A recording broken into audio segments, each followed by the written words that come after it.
Rise us all to the top. We won't fit in your, we won't fit in your, we won't fit in your lives, no. We don't quit, we won't stop, no. Rise us all to the top, whoa. We won't fit in your lives, no. Thank you, Ben, for coming out tonight. My name is Sanhok. Let's go.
Bring the band in. Woo. Well, all right. Yeah, they want me to fit in, but I can't. I'm too different with it. Too advanced to think. You know my intuition. I got bars and ink, but never in a prison. Too far gone, never gonna sit and listen. This is optimism mixed with the best. You get it? What you're seeing is a beast in the flesh. I'm vetted up. I don't need to try to speak for the rest. Always keep it abrupt. They wanna keep it a mess, you know. This is what you get when you're sitting as a vet. But everybody know that you're a threat. With the rest, let's go. We won't fit in your box. We don't quit, we won't stop. Ride us all to the top. We won't fit in your, we won't fit in your, we won't fit in your box. No, we don't quit, we won't stop. No, ride us all to the top. Whoa. We won't fit in your box. No.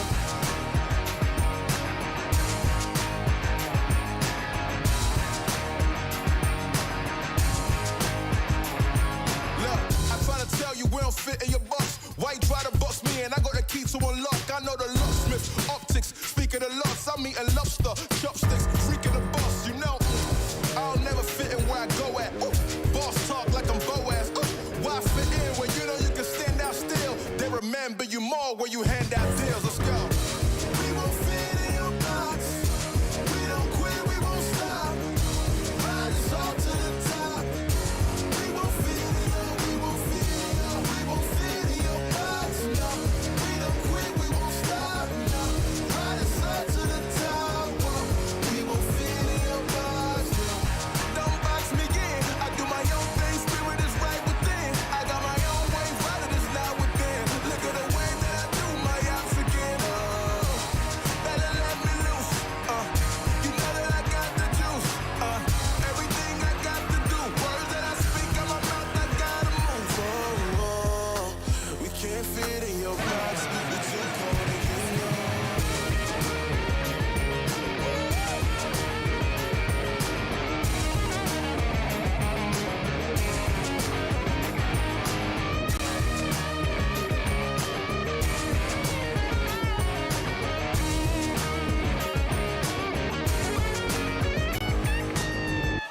We won't fit in your box. We don't quit, we won't stop. Ride us all to the top. We won't fit in your, we won't fit in your, we won't fit in your box. No, we don't quit, we won't stop. No, ride us all to the top. Whoa. We won't fit in your box. No. Thank you, Ben, for coming out tonight. My name is Son of Augustine. Let's go.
Your order is here. Oh, thank you. Thank you.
for this? Are you ready for this? To be a champion, never to change the system. Restore a revolution. This is your moment. Are you ready to fight? To reveal this?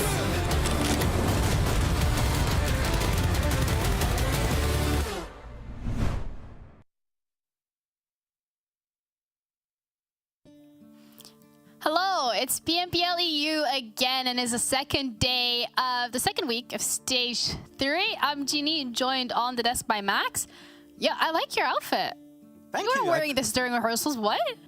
I changed. Okay, it was the same top as yesterday because I need to get ready. I need to get also my lucky prediction jacket on. So hopefully today will go even better. Even though I've been winning, getting too many dubs, I'm like, I want to get an even bigger dub. So the jacket's out. Let's go.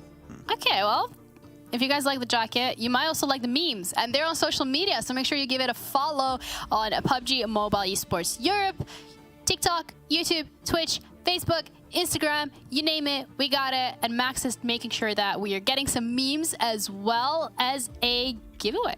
Yeah, some cool little skins you guys can take home for yourselves. If you head on over to Instagram at Esports PUBGM EU, just follow the channel, keep your DMs open, and we'll be able to send you a cool skin today, right after the show. So you better do it right now. We've still got a little bit of time to make it happen, just a few hours. So go follow. Thank you.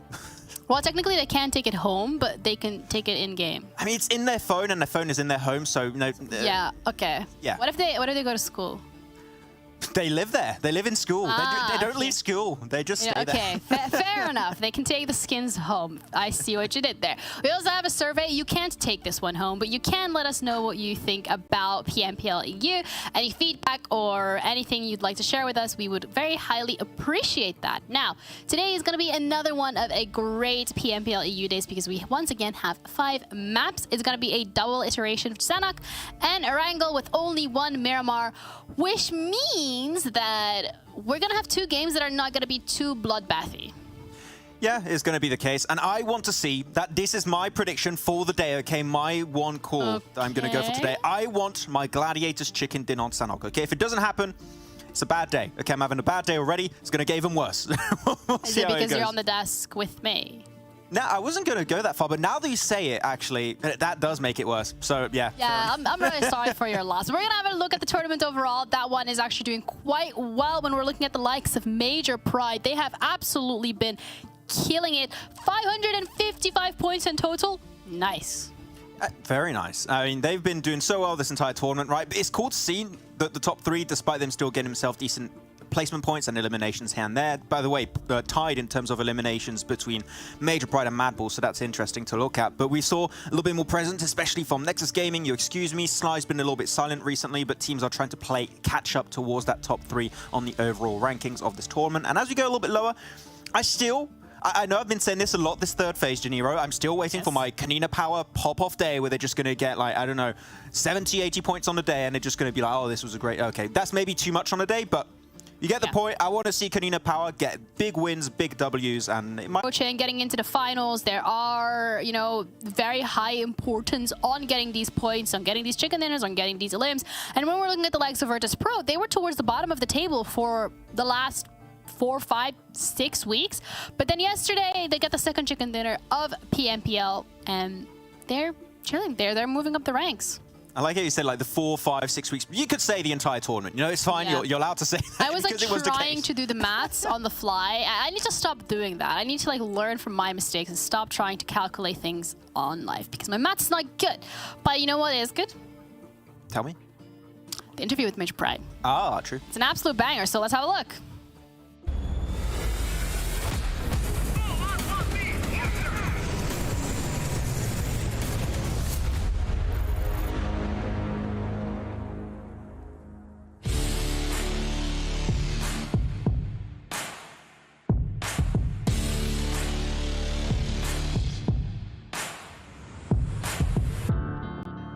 Hey everyone, and welcome back to a brand new player interview here for PMPL Europe Spring 2023. This time I'm joined by the one and only, the man, the myth, the legend, Effect from Major Pride. Effect, how you doing? Thank you so much for joining me. Всем ассаламу алейкум. Спасибо, что пригласили меня на это интервью. Всем моим фанатам привет огромный. Привет, Макс. As we know, Effect, you in the full season of 2022 absolutely dominated, became the MVP with MADBULLS, but now you joined Major Pride. I wanted to know, Effect, how do you feel in this brand new team of Major Pride with all of this entirely new roster? Вписываюсь я к Major Pride, я вписался довольно-таки быстро, потому что здесь играет мой бывший тиммейт Monkey. Мы с ним играли в команде MADBULLS, и мы с ним довольно-таки быстро заигрались, и с другими ребятами, я думаю, никаких проблем не было. We've seen some pretty significant improvements throughout Phase 1 and even more in Phase 2, where you currently stand in second place. What have you and the team of Major Pride worked on internally to reach such a high result? Я думаю, упорные тренировки в первую очередь, конечно же, и анализ команд, анализ своих действий, ротаций. Well, I can at least say that the results definitely did show up after those big changes you guys brought to the table. But for you on the individual side, Effect, you're currently one of our top MVP ranking players in this entire PMPL season. Do you feel like you could potentially take the back-to-back MVP award? Я думаю, дай бог, все будет получаться. Также показывать лучшие результаты, индивидуальные, также командные.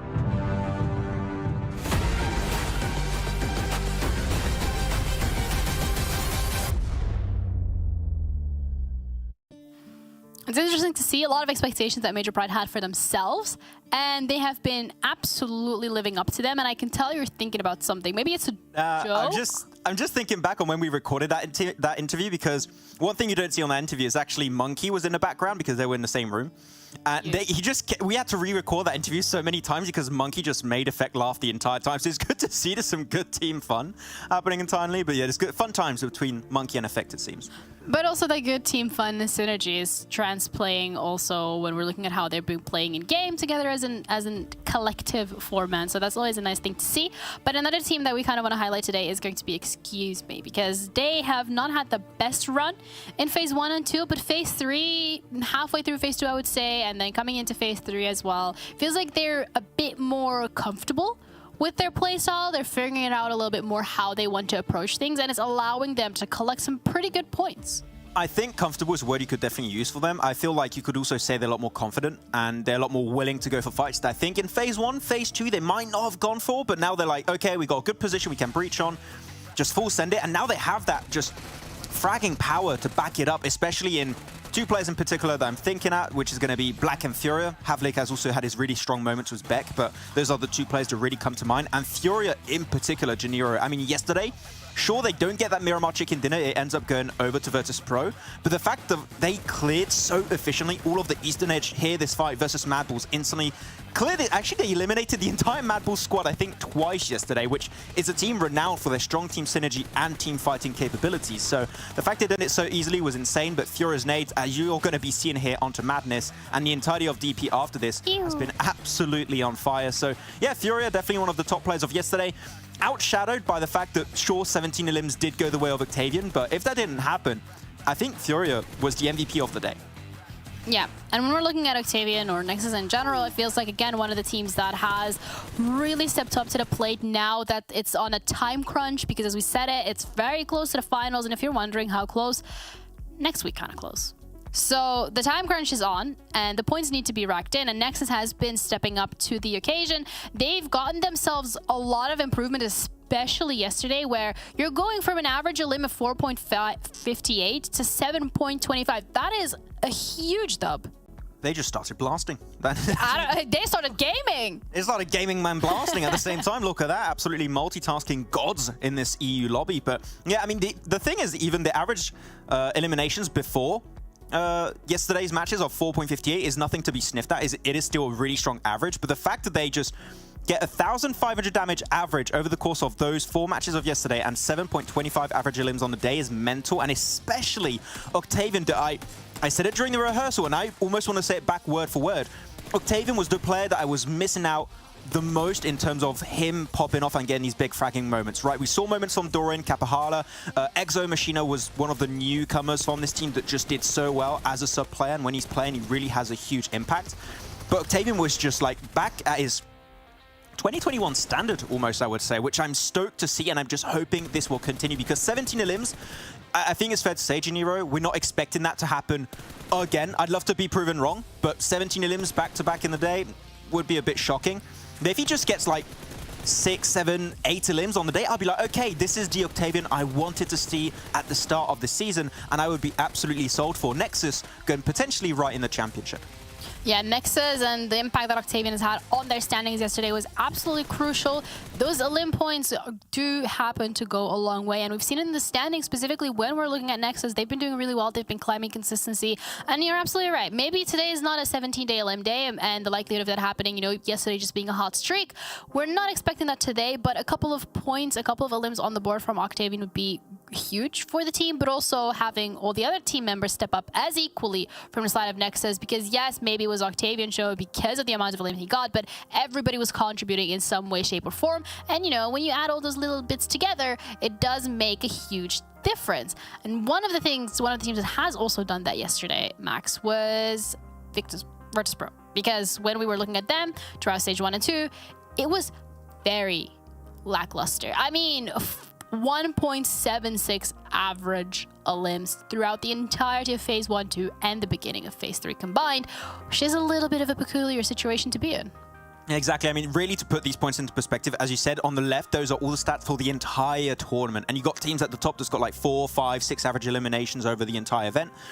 4.5 average elims now on yesterday's matches. That is definitely getting a lot closer to the potential of some of the best teams in this lobby, which is great to see. And in particular, we saw great stuff from Offphase and Folly too. So of course, if you're looking at the games of yesterday, there was that one Miramar game that they did end up winning that I do think was kind of given to them because of the circle rotation and teams had to cross downhill, across the roads. It made it very easy for them to pick it up, but they were willing to take shots that I feel like maybe Virtus.Pro in previous seasons would not do. They would just buckle up in a center and not do anything. Here, they at least were trying something with smokes, utility, and trying to make sure teams would not make it to the compound. So I do respect that. I just want to see if that mentality will continue for today and hopefully also tomorrow. And hopefully also tomorrow. I mean, one of the players that you highlighted was Folly, Max. And I think another player that we really need to highlight is going to be Jackie, because Jackie from Team Pure Talent has beaten Folly in the riddle count.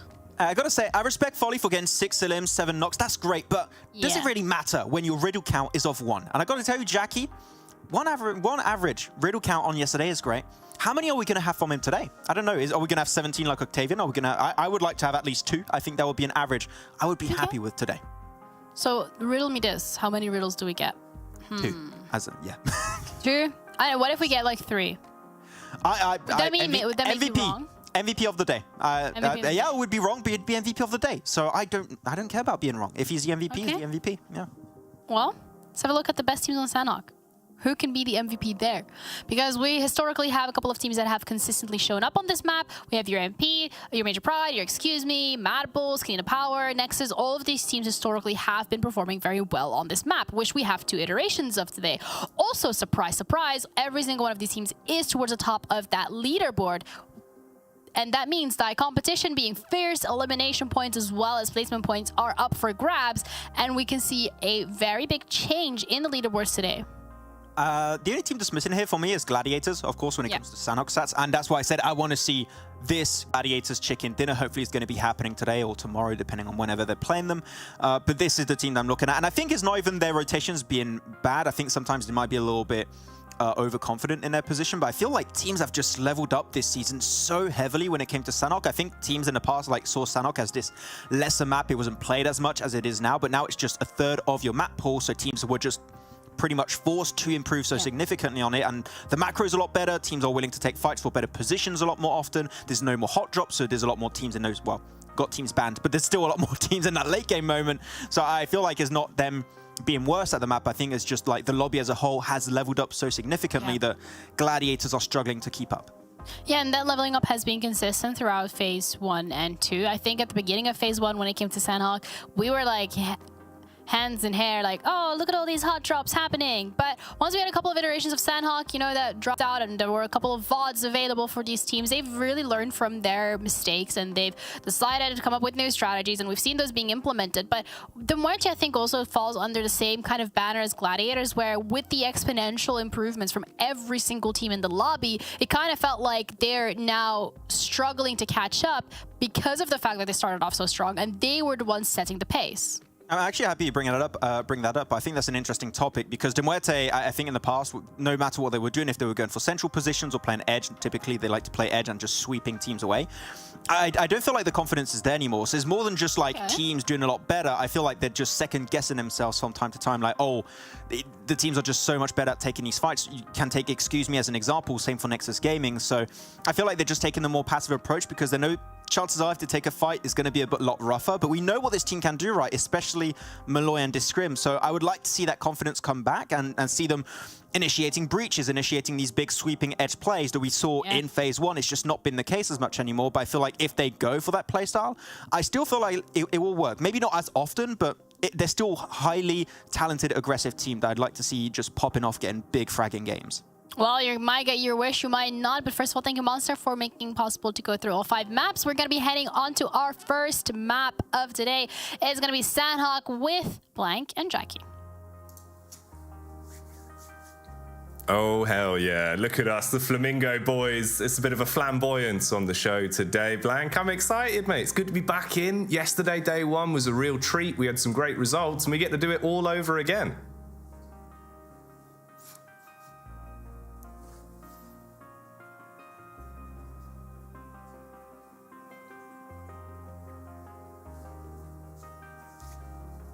Oh, bud. When you go into the jungle, all sorts of things happen, Blank. It's where it gets nasty. It's where it gets exciting. So I'm damn ready for this one. I think we're in for a good overall day, mate. In terms of the results that we were getting yesterday, more of those upsets, more of those kind of unexpected squads that were trying to move themselves up the rankings. So I think really, hopefully, if that similar sort of trajectory occurs, maybe there's a world, Blank, where VP do it again. 2 riddles, 2 VP winners, winner of chicken dinners. It could all happen.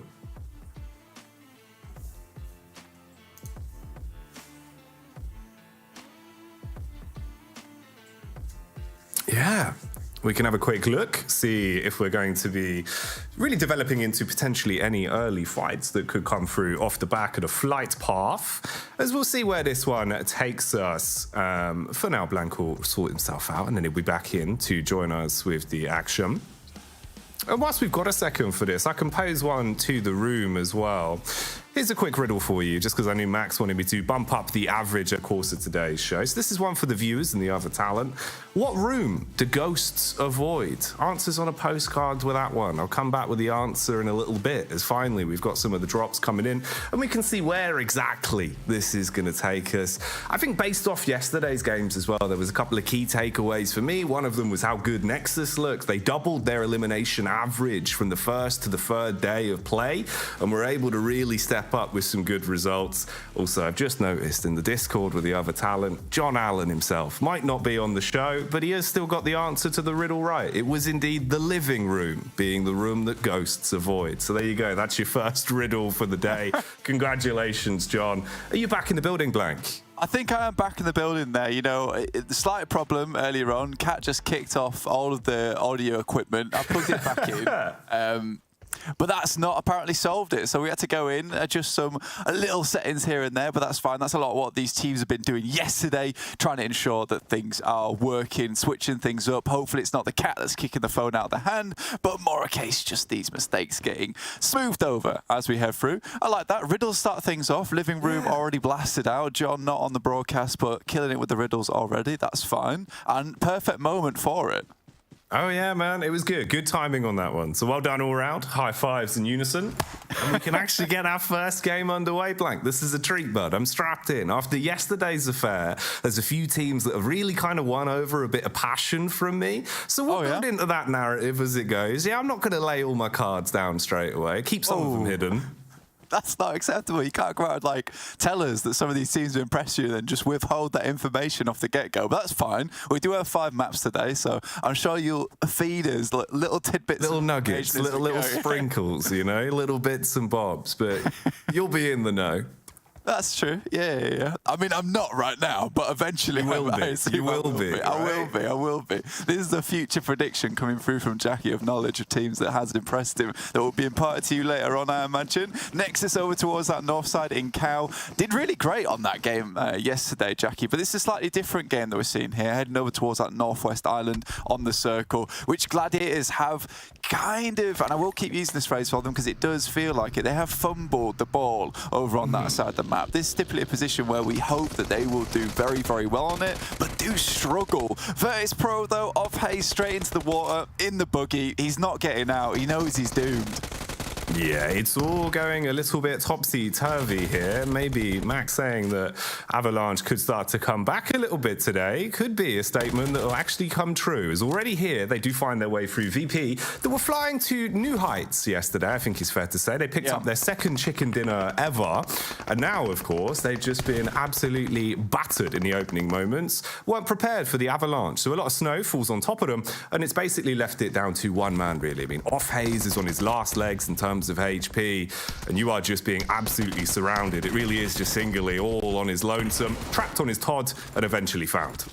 Yeah, they tried to pull out the snow shovel there, but it was not quite big enough. More like the toy size kind of that one. Unfortunately, now we'll have one player moving away, and that's Off Hayes, who was in the buggy, but forgets to jump back up to breathe and will drown out in the water there, leaving VIRTUS.PRO down in our first game. First team to go out, and I think, you know what? I said you injected with something yesterday, and I think what you injected them was bravery and courage. And they may have taken that a little bit too much on board in that first moment, flying through towards the Confluence compound, in which case Avalanche is already set up in place, and Folly goes down to boot. And you know, as soon as Folly goes down, I think the team rallying around him was a big thing yesterday, and he just had no answers after that came through. For KONINA Power, it's a team that we saw do fairly well on Sanhok yesterday as well. Typically, we're really good on this map, and it was nice to see a bit of a return from that change, right? But Palucci going down, start things off, not ideal. Unicorns of Love hovering around Paris Resort, looking over towards that eastern side. Slightly awkward here. And most teams not quite making their way over towards that northwest island as of yet. Major Pride's got 2 players across, but 2 players still left behind in ruins.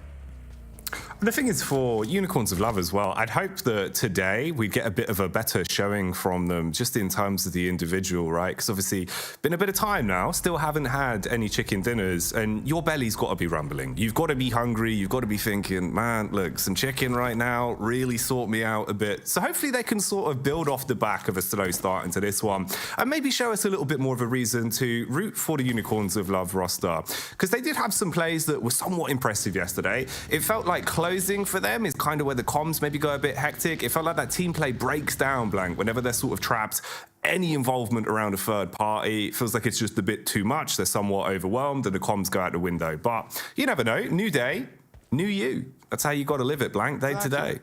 Yeah, I mean, they get into the living room with the ghosts. That's absolutely fine. They sit on the couch, but someone always forgets to close that door, like you say. And I think that is where they struggle the most. And getting towards that, like, latter half of the game now is becoming a bit more of a regularity for Unicorns of Love, which is always good to see. It used to be before that we'd see them go out in the first couple of minutes pretty much most games. So now the fact they're getting a little bit further in, now trying to figure out how they want to approach that end game as well is a really important factor. But the more time they get there, the more practice they get, that's absolutely fine. And I think that this is something you just have to build upon a little bit. Nexus, who were on an absolute tear yesterday, Kapahala finds the initial knock over towards Tapok. This is going to really benefit them in the future as well. The fact they've been able to get one knock over towards AAO, typically play down towards that western coast just outside bridge that crosses to the northwest island.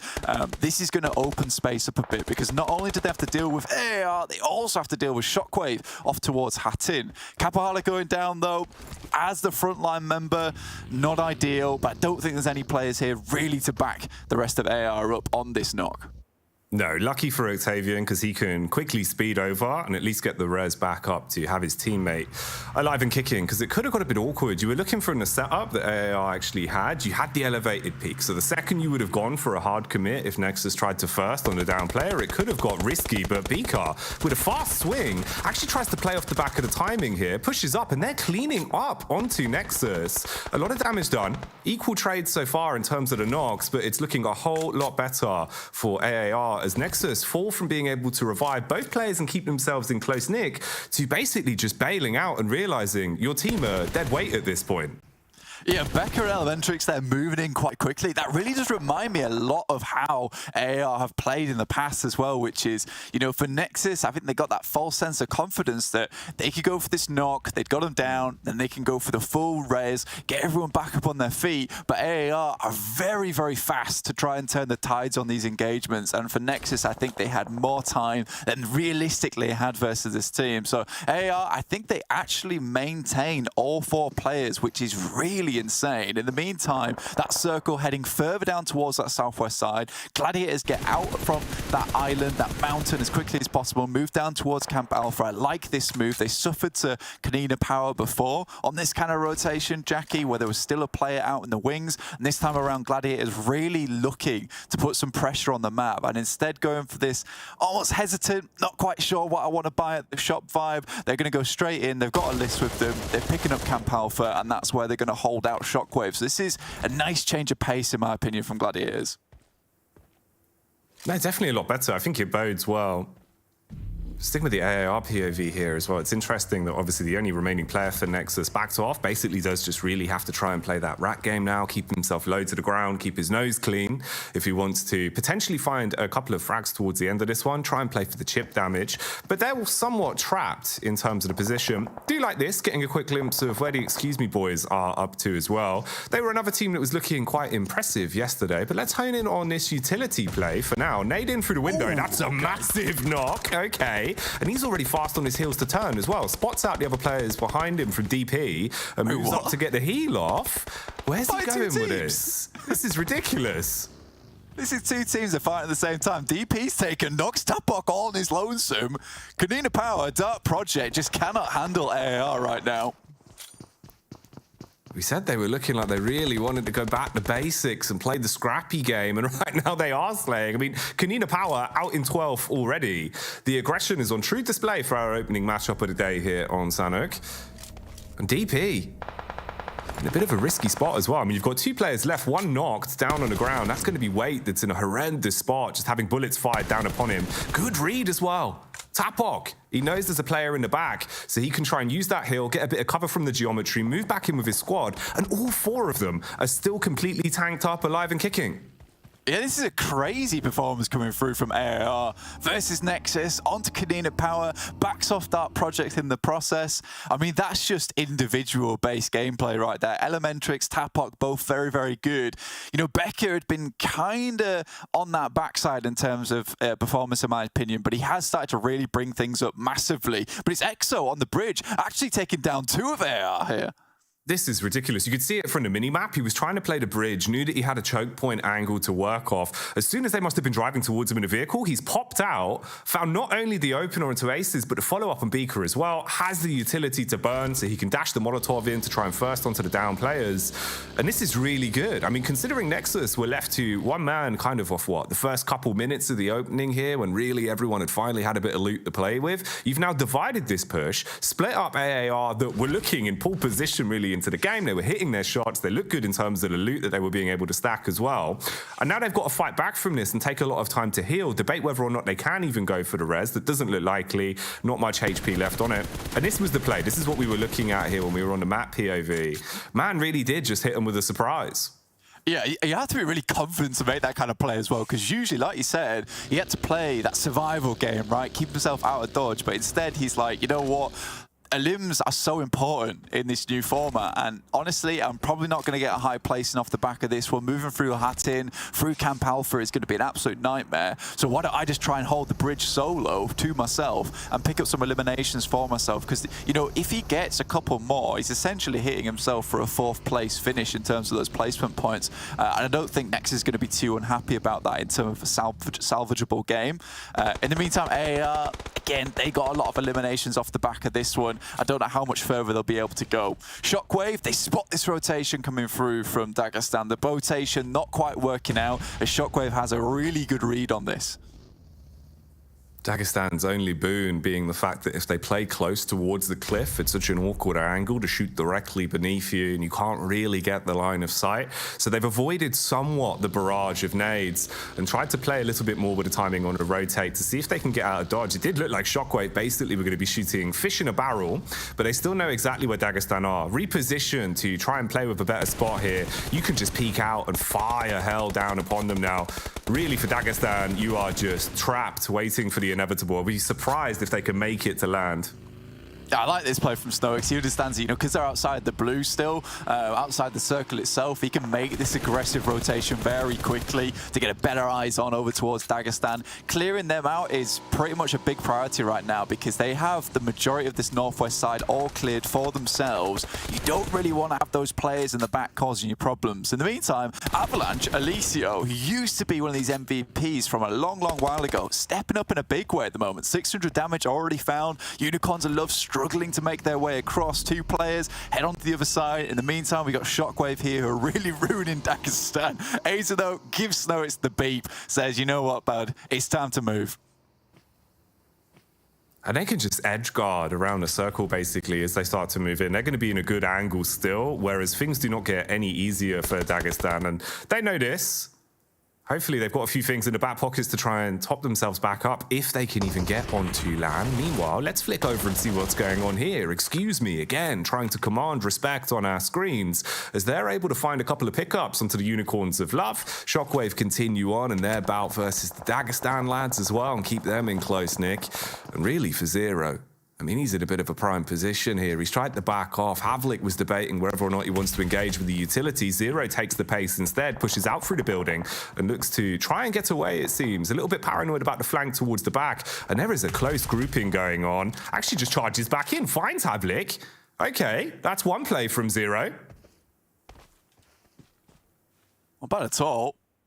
Just one boy, though, all in his lonesome, Noshi, not quite with him. Excuse Me usually does very well on these Sanhoks, and I think that a lot of times it has been because they've kept themselves out of danger for a lot of time, out of these engagements, kept themselves nice and safe. But this time around, Excuse Me is trying to go for a new tack in these recent days. Have just been a bit more aggressive, trying to command a bit more dominance. But I think that that quiet playstyle actually did really benefit them here on Sanhok, because their rotations were fairly clean the most of the time, and they could just pick up the pieces in the end game and find themselves that big win, that chicken dinner, as well as getting a fair few eliminations. Not huge, but that kind of points count is really important to you. Avalanche, though, moving up. Alicio with 4 eliminations out of the total of 4 right now. He's really pulling the roster up on their feet. Yeah, Alicio is doing absolute work into this game. Problem is here, on the spam on the back, it almost looked like Furia was going to set himself up to be able to get 2. Does hard commit onto 1, so PNL removed from the equation. For an Avalanche squad that looked like they were going from strength to strength, now the pressure really is applied, and this is where Alicio needs to turn into a diamond off the back of it. We said he's been having a good game so far, and that's got to be maintained. Meanwhile as well, Dark Project being removed, as they're finally fully eliminated on this one. They had a bit of a risky play. Some of their maneuvers were caught off guard back in the early fights. We saw basically the flicks across onto them when we had this absolute hellish affair that went down. Still where we are right now with Zero, trapped in the site, listening out for the audio cues. This is perfect. He knows they're going for the loot. He'll bide his time, go for the peek out. Oh, had the location of the second man in his brain as well, trying to fumble between the guns. Hard commits onto the first at least, peeking back in, so low on HP. So he is cleaning up. Zero going to absolute hero status with the way that he's kept himself in this game.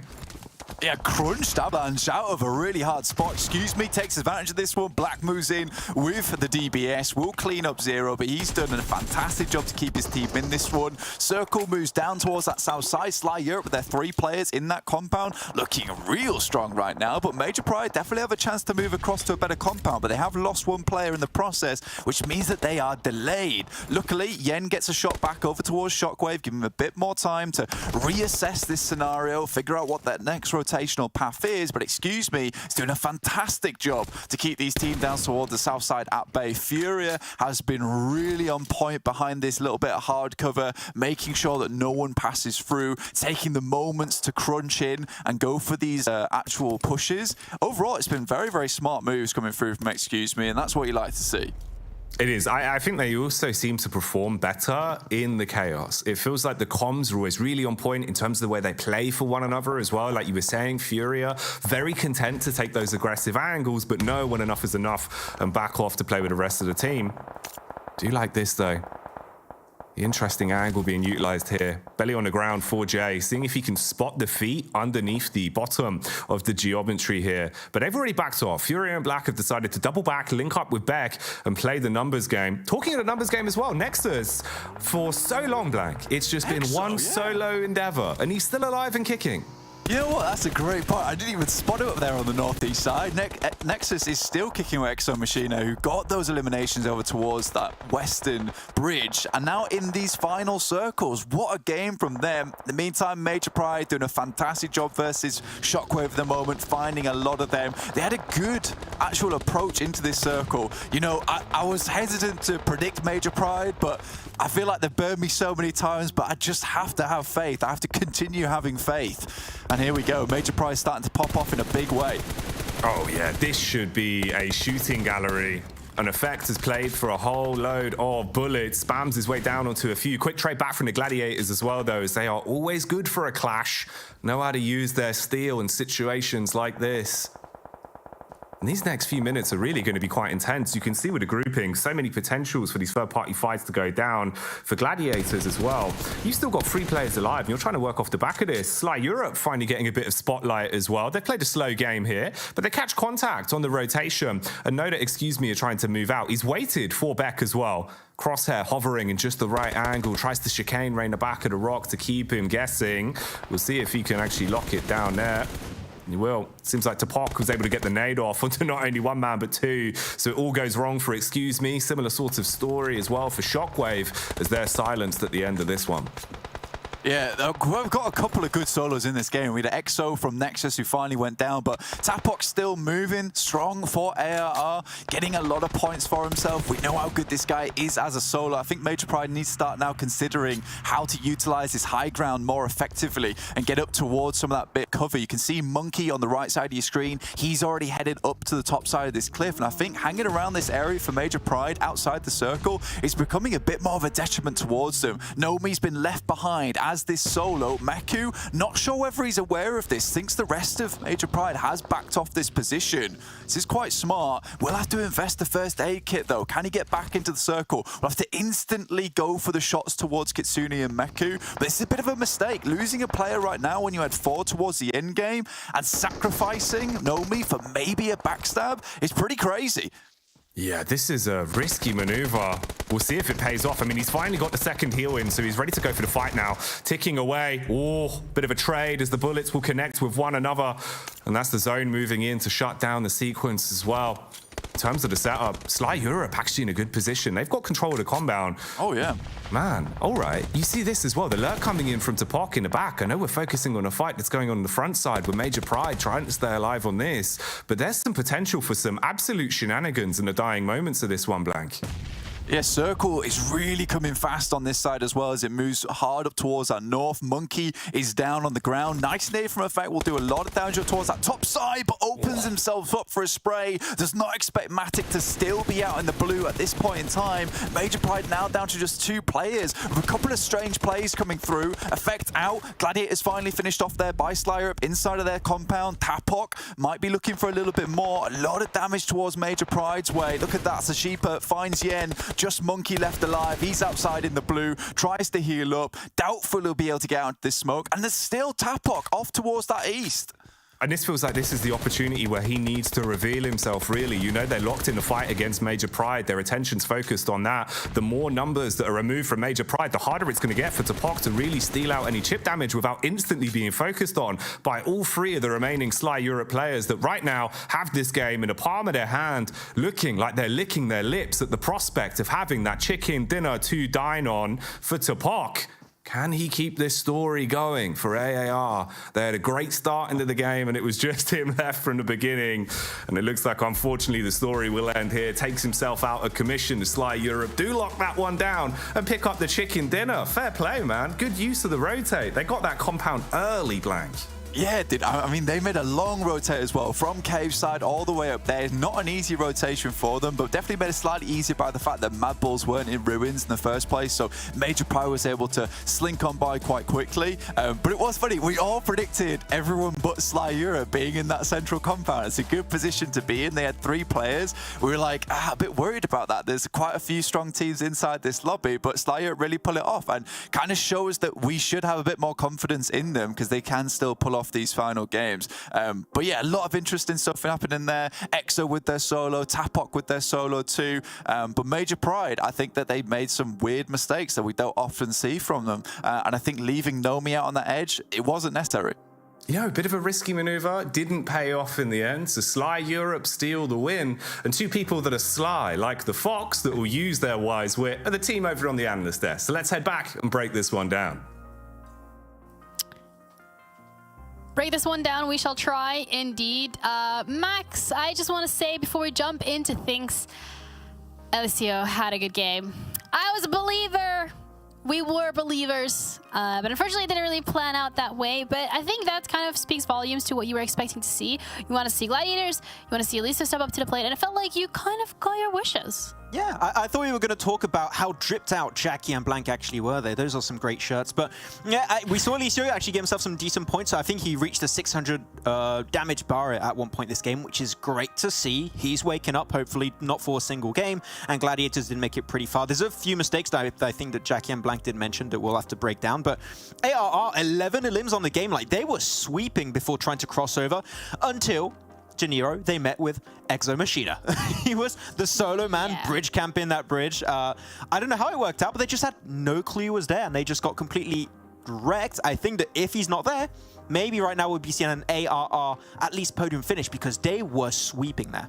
Yep, absolutely. And KONINA Power as well, one of the teams that today, especially on Sanhok, where like, yeah, they're going to show up. Historically, that's one of the maps that they've been good at. But unfortunately for KONINA Power, they were out in like that. So no points, unfortunately, whether it's placement points or elim points secured by KONINA Power, which is a little bit of a sad situation to be in. But it's okay. We still have another Sanhok coming today. Well, the thing is, right, KONINA Power, this is the worst possible circle for them. They drop on the eastern coast. They have to cross the rivers, which was being gate-kept pretty much at every single point in time during this match. And then it goes over to the complete opposite side of the map towards the northwestern island, towards that bridge location. So very tough for them. I'm not surprised they just don't get the points in here. If it was mainland, I'd expect better. But here, I'll give them a pass. It happens, Janiro. Sometimes the circle is not on your side. And in this case, for KONINA, it was going to take a while to get there in the first place, and just even surviving those camps was just going to be a rough task. Yeah, well, they didn't survive, but you know what? 2 teams have gone head-to-head, and that was ARR up against Sly when we're looking at, up against Major Pride, when we're looking at how they've performed this game. 11 eliminations on the board for ARR. Dare I say their best performance so far at PMPL. One of the best, for sure. I do remember Tapok getting himself a 1v4 clutch versus MADBULLS. Yeah. They rushed him with a pan. I think that, even though, in terms of points, maybe not the best, but at least it gives them some cool points, and then that does count pretty heavily in the rankings. Yeah, maybe even heavier. Yeah, potentially even more important than eliminations, actually. You might be right. We'll have to check the rule system. But yeah, Tapok has been looking really good until this moment where Exo Machina said, nope, you ain't going further, boy. That's the end of the tracks for you. So unfortunate, but they do still get himself a lot of elims at the end of the day. Still a big point to match to try and get as many bonus points heading into the finals. And we're going to be seeing a lot of these clips towards the end of the game. I love what Major Pride were doing, sending especially Effect to this high ground position, because he was keeping tabs on all the teams around. You're looking at Avalanche, you're looking at Sly, you're looking at Shockwave, you're looking at Gladiators. That's amazing. And then they regroup, and then they send Effect in the compound down below. and the rest of the team just give the high ground position over to Gladiators, I truly believe, Janiro here, we should have seen Major Pride get in that compound as a 4-man team and being able to compete versus Slide. But it was just a weird mess. It seemed like maybe some miscommunication was happening, but they just surrendered that high ground position that was allowing them to hold that position for so long, and they just surrendered it to Gladiators for pretty much free, which I did not understand. Well, maybe one day we'll get to ask the question of why that was the case, but this time around, why? Well, this time around worked out for Slide, though. They were the ones to be coming out on top. They had a lot of limbs on their pocket as well, but still, ARR has such an incredible performance so far. And we haven't really seen them on a podium finish in a while, so seeing them step up today on the first map is a good sign, and it's giving me hopes moving into the next couple of maps to come today, as we still have 4 more coming your way. But we're looking as well at the damage that's been done on this map, specifically Max. I mean, it's a Sanhok, so traditionally we're not expecting too much to be happening, but I'm thinking ARR with 11 limbs, they probably racked it up, and that is correct. Yeah, I was seeing Avalanche here, 1,000 damage, which, have we ever seen that this tournament so far? No. Have we seen them reach 1,000 damage? No. I'm really not trying to be mean or anything, right? But I'm literally like, I think this might be their best, one of their best games yet. So I'm just hoping it's not just going to be a one pop-off game, though Tapok, I mean, he's popped off multiple times now, and he's just going to absolutely shred it here with the elimination count of 6. And yeah, he's got a great conversion rate from that damage over into eliminations, and he's just been able to third-party that fight over on the east. I mean, there was already a fight unfolding, and ARR just joined in late, and they were like, well, we're just going to pick up the pieces, get those limbs. It's looking great. I mean, Tapok, every time that you have a fight, you're like, oh, it's not going to work out. Tapok just makes it work out in some way. So, yeah, he is definitely a new player that I did not know before the season, that I'm always happy to see play, and hopefully is just going to continue in the future seasons. Yeah, stepping up to the plate very early in the beginning of their career, which is an absolutely incredible position to be in themselves. All eyes on Tapok, but I think we've highlighted them before as well, and there's just such a good duo within ARR, and they've just really been performing quite well as a collective. So happy to see that, again, they've been able to pick that up here on stage 3, especially in the last couple of days, which are so very, very crucial to standings, to play-ins, to just getting your points on the board. We're going to be heading into Erangel next, but before we do so, we kind of have a little bit of a sneak peek on which teams we are expecting to be stepping up to the plate. We're going to be starting off with MADBULLS. I think that is basically a given. They've had a really good performance for the entirety of these phases alongside Major Pride. Gladiators as well stepping up to the plate, and I think that's the team that you want to see the most, Max. Yeah, I'm happy with their previous game they just had, right? It's a good start, especially on Sanhok. I still believe their transition versus Major Pride was not done in the best way. They lost Tixie, I think, for little to no reason. Kitsune almost got knocked away too. Luckily enough, he does barely make it behind that hiding point. But I do want to see Gladiators be clean in their transitions, in the sense that here, if they went with utility, I think they just survive as a 4-man, potentially even win that game versus Major Pride. So just calm, cool, and collected. That's the type of Gladiators I want to see in particular this game. And also now the phase so far, where you can very comfortably say that Excuse Me is sitting on top with 145 points. We haven't really seen them on top of the leaderboard in phase 1 and 2, so seeing a different team being able to take over that position and be able to lead the rankings is quite a fresh breath of air. Yes, that's correct. That's the correct English. But if you would have told me at the start of the season that we would see Excuse Me like on top of the leaderboards at the almost end of a phase, I would have said, nah, I would see Major Pride, your Gladiators, your MADBULLS, right? They would be the clear favorites. But Excuse Me has really surprised a lot of people. At least I know they surprised me, and hopefully a lot of people at home too. So that's great to see as we go a little bit lower on the rankings. And I have the impression, Janiro, after the big pop-off at the start of this phase from Dark Project, especially from Madness, we haven't seen much from them. They've been a little bit silent. They almost got themselves some decent games yesterday on Miramar, especially, but I want to see also Dark Project do well here. Yeah, we want to see every single team do well, but we can't because, you know, there can only be one winner. So we're going to be heading on to our second map of today. It's going to be Erangel with Jackie and Blank. Ooh. Excitement in Erangel, Blank. That's what we're set up for. The double E's. But who will have the triple A plays, mate? That's the question. I mean, we're heading over to Erangel right now, see who can pick things up in a big way. Right now, it's Excuse Me who are really taking away the title at the moment. 145 points, Jackie. Kind of nutty, really, for Excuse Me to have this big of a performance jump up. And I think it's really nice to see, because we kind of set this up last weekend saying that, you know what, they look like they're taking a bit more of a risky strategy during some of these games. They're looking like they're trying to take a bit more control of the pace of things. And they've just developed on that. And I think a lot of times you see these things come through and you're like, well, you're doing fairly well. I think that could work in future, but it's something that you're going to take time to work out. But for Excuse Me, they've really tipped things on their heads, like gone from one play style to a new one after getting a little bit of confidence. And I think that's all it took for them. I think they were just feeling maybe like they couldn't take it to some of these teams in the lobby, but now starting to flex some of those muscles just a little bit and realizing, you know what, they can compete. Yeah, it almost seems like that's a trend that a lot of the teams that were kind of underperforming this split have kind of picked up. It feels like they realized in some instances maybe they were playing not to lose rather than sort of playing to win, if you know what I mean, like confidence-wise, right? Now it does feel like they are sort of feeding the hot hand. If someone's having a bit of a good game from the get-go, they'll play off the back of that, which I think is good. Obviously, to a degree, there's some level where it can be a bit chaotic, right? Like at times now, VP going from just sitting in one compound and playing it slow to being like, you know what, let's kind of go a bit balls to the walls. But there's a balance in there. It's a fine balance, Blank. Very small weights. Yeah, you've got to really make sure you have it down to a T on a lot of these matches. Goodness me, look at that though, right down towards Sosnovka.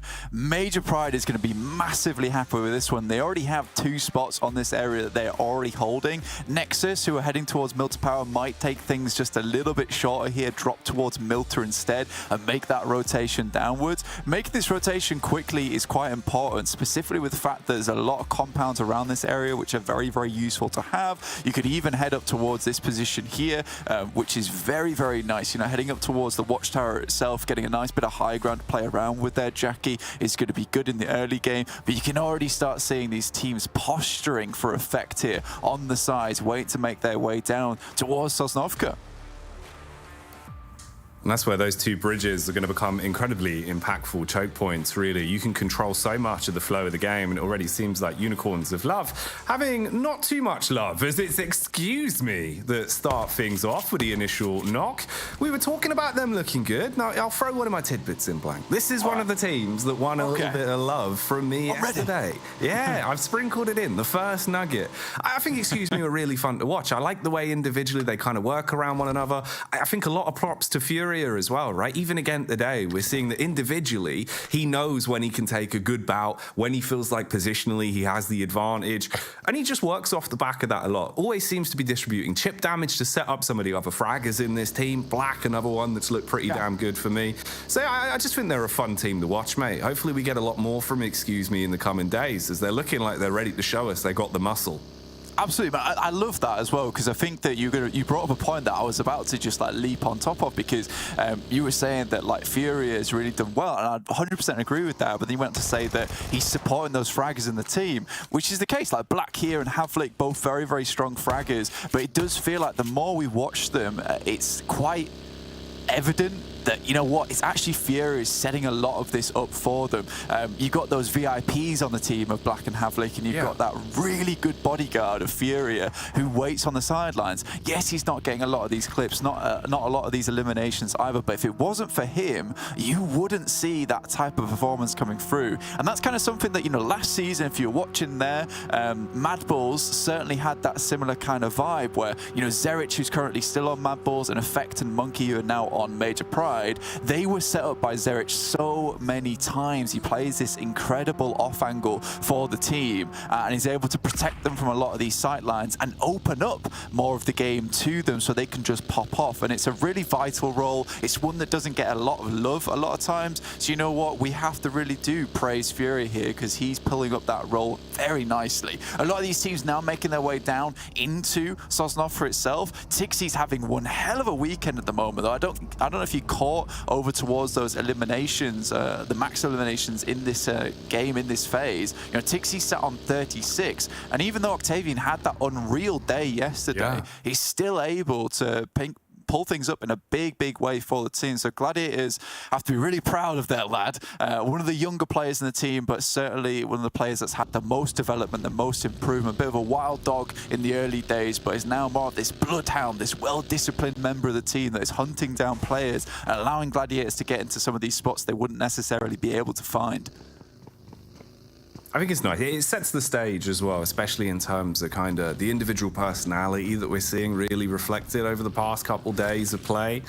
So we'll touch on that more as it develops. We'll see what happens. For here, though, Sly Europe, fresh off the back of their chicken dinner in the previous matchup, with only 2 eliminations, I might add. They basically grabbed the bag and ripped it out from underneath Major Pride. That kind of felt like they were set up to take that one. Here, though, it's not going to all be sunshines and roses for Sly, as they've instantly been unloaded upon by Shifu. Lucky to tuck back in at the last second as well, play the headshot angle and get a heal off, but this puts them under so much pressure. They've got 2 knocked players, with more of Dagestan moving in to try and close the distance. Yeah, tension getting flushed out there as well. Most likely the Sheepa's going to go down early too.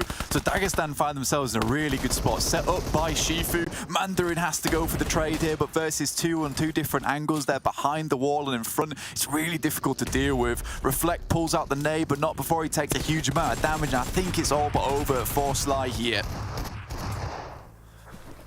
Well, from getting the chicken dinner to their eyes being far too big for the belly on this one as they burst in the opening moments. So Dagestan already building up a couple of points off the back of the eliminations there. And that was nice play. I like the way they engaged it, at least with the timing. Spamming down from the roof, you got 2 knocks immediately. Then you just feel like you have all the confidence in the world. They collapse on it, knowing there was no one nearby to third party, and immediately clean up onto one team, thrust themselves up the leaderboards in the early game, and put themselves into good stead. Meanwhile, having a bit of a look at the rotations, everyone trying to get themselves into a bit of a bitter spot, but it's no me again that's playing the lone wolf angle out here, just somewhat guarding the edge of the water back to the mainland. This is the clip I was talking about as well. Shifu, the way he timed this was absolutely perfectly. Just peeks up, knocks them both down, and sets up Dagestan massively.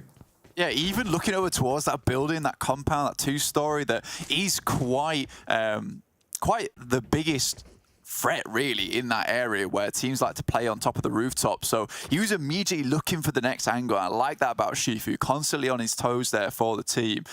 Really does provide a lot of opportunities for Dagestan to keep going forward. I wouldn't be surprised to see Shifu get picked up by one of these big names in the future, but right now he does look like he's having a good time on Dagestan, has some good synergy with the rest of his teammates, and I hope that they continue to improve on that because they have done very, very well off the back of him being on that team, and I think the rest of them haven't really just rested on their laurels. They've really tried to support him in the best way they can.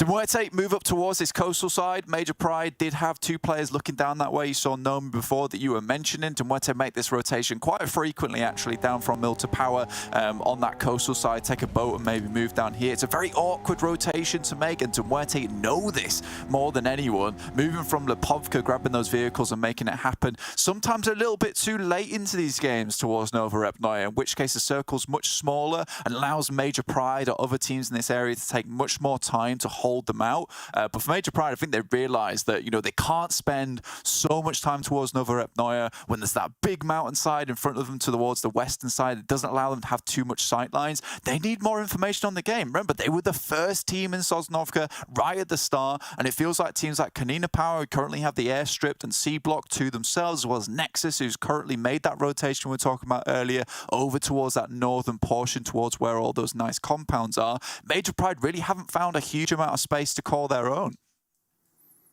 And I think here it's more so going to be Major Pride attempting to contest around the awkward setup they're on. Flicking over to the MADBULLS as well, that are crossing the bridge currently, closely being followed by SHOCKWAVE that are moving up. Depending on the spacing here from the Gladiators, they could actually try set up a bit of a blockade, play around the angles they have, and set themselves up. Also thinking of NEXUS, they were basically just edge guarding the bridge for a long time to this game, spent a lot of resources doing that. They've moved up and got themselves into a way better compound, already ahead of the zone. So I think they're in a good spot as well to show us a little bit of what NEXUS are made of. We've seen them having their names pop up more and more as these games have been going on. But here, a connection onto Dagestan, it seems, as another fight kicks off versus Game Lord. They've spotted them out.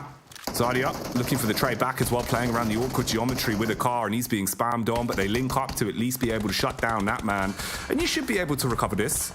Low HP across the board. Rob's nowhere nearby as well, so he's just got to breeze on out of there and leave his teammates left for dead.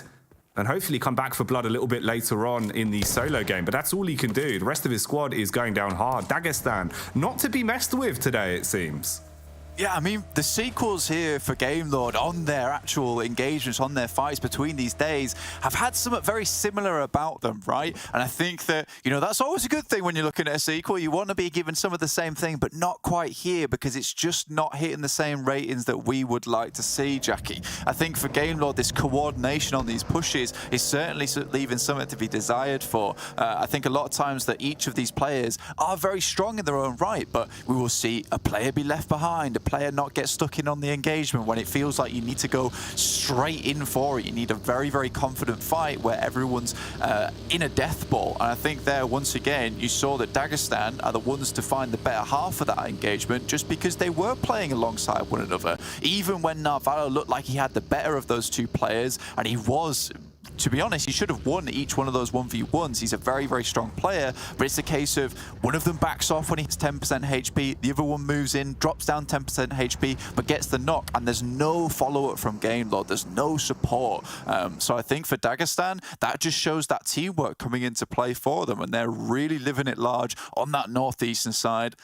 But now we look down towards the map once again, because we're going to get our new circle in soon, and this is going to really dictate the pace of the game going forward. If we head up towards that northern side, Nexus, Major Pride would affect making that big, long rotation out towards this roadside. That would be really important for them. If we head down towards the south, Avalanche, KONINA Power might be looking good. But this one here, this is awkward. That's that ridge side towards where Gladiators are playing. There's going to be a huge influx of players from that western side, so Gladiators will have a lot to deal with here, Jackie.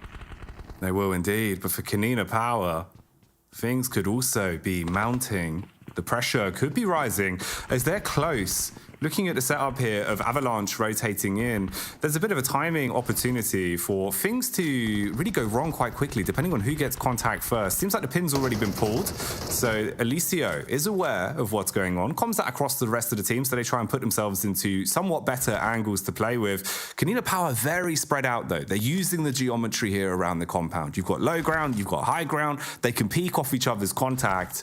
And Avalanche bailed out on the idea of fighting, backed off to at least have that vehicle close by for the rotate if they need it. So they've got enough time to back off from this, not hard commit to the fight, and play around the space that has been created further out. Meanwhile here, having a look at SHOCKWAVE, it seems like they've been stuck into a fight they don't really fancy as Gladiators have engaged on top of them. And this man is just down on his knees, needs help on the pickup, really. But you don't have much cover blank. This is looking like a very awkward spot. Yeah, I mean, this is good play from Gladiators overall. On that ridge side, they've got a little bit of cover from the east. They can hold this one out for as long as possible, but they know they have to get a lot of work done. And getting that initial knock over towards SHOCKWAVE, limiting their strength in a big way is super important. In the meantime, KASIK team looking to move their way over towards Nexus on this northern edge. Obviously losing one player in the process, and I think Nexus right now are doing a decent job to keep them at bay. Doran slowly but surely crawls across the ground towards this rock side, and I think he's very certain there's a player inside this shack. This is going to be a long toss on the nade. Has to get it through that little tiny gap. Can he make it? Not quite. He's got more bells and whistles in the back pocket, and he'll just keep them coming. Molotov around the side, and all this really does is basically keep Team KASIK isolated from one another. They can't play off the peak either with a Molotov burning on the exit, so he has no escape route. And this gives a lot of time for Nexus to get the rest of the squad closer by to play around this as well. You want the whole team here, but the MADBULLS are starting to pull up. The way this is setting up here could be quite an interesting commotion between all of the sides. It seems like MADBULLS have gone for the early engagement as well. Getting contact onto Kapahala, key player for them, already now dropped down, and it's going from bad to worse the longer this one goes on. Just playing with the smokes to shroud them barely as they're down on the floor. Frozen. He's been good in some of the matchups we've seen. Individually, he's looked really crisp. Here, though, he's kind of trapped, and it's all smoke and mirrors blank. Yeah, there has to be a lot of smoke there at the moment because Gladiators also have sightlines on towards this one. Zerich really fluffing the actual DBS shots there. Luckily, the rest of the team is able to pull things up in a big way. getting them back out of there. I think they were a little bit too preoccupied with KASIK team there, with NEXUS and MADBULLS able to swiftly move in from that south side. But Circle moves up though towards the east here. There is a loot crate over towards that snaking road and a couple of decent compounds to play around with. But again, a lot of open ground with the amount of teams that are still available in this lobby as a drive-by comes through. There's not a lot of space to play now, Jackie. No. The gap is closing, the window is shutting, and you've got to do something about this soon. Frozen would have to make an unbelievable play, really, if he wants to bail his teammates out of this one. Ooh, the flicker cross, okay. That's a prime example of what we wanted to see from him. Too cold to hold and bloody bold when he needs to be. That's Frozen putting his foot down to try and stop the getaway from Excuse Me. And they can at least reset off the back of this, try and get the res in. Frozen still dealing deathly blows on the getaway as well. This is going to ruin what equipment they have. They're going to be forced to use out those kits that they have in the back pocket and at least revive themselves somewhat. So good recovery, really, from the MADBULLS off the back of Frozen's play. Yeah, I mean, that was really important too, because Excuse Me were going for a very cheeky little play there, actually. Trying to send through, find that tiny little bit of a hole in the lobby to move through and get into a better position. For MADBULLS, they had to be instantaneous, and Frozen allowing the rest of the team to try and pull themselves back up whilst finding that knock onto Furia as he drives past was monumental. This is going to mean a lot of those positions towards the center that Excuse Me tried to fill aren't going to be as strong as before. And that watchtower, we know how strong that position can be on that northern edge, and MADBULLS now have a really good idea of where Excuse Me did go in the end too. So this is going to be a nice position for them to go from maybe a third party, but right now it's KONINA Power rocking up towards that northern side. Major Pride also losing members. Dagestan came through, Shifu zoomed on past, but it will be KONINA Power actually taken down.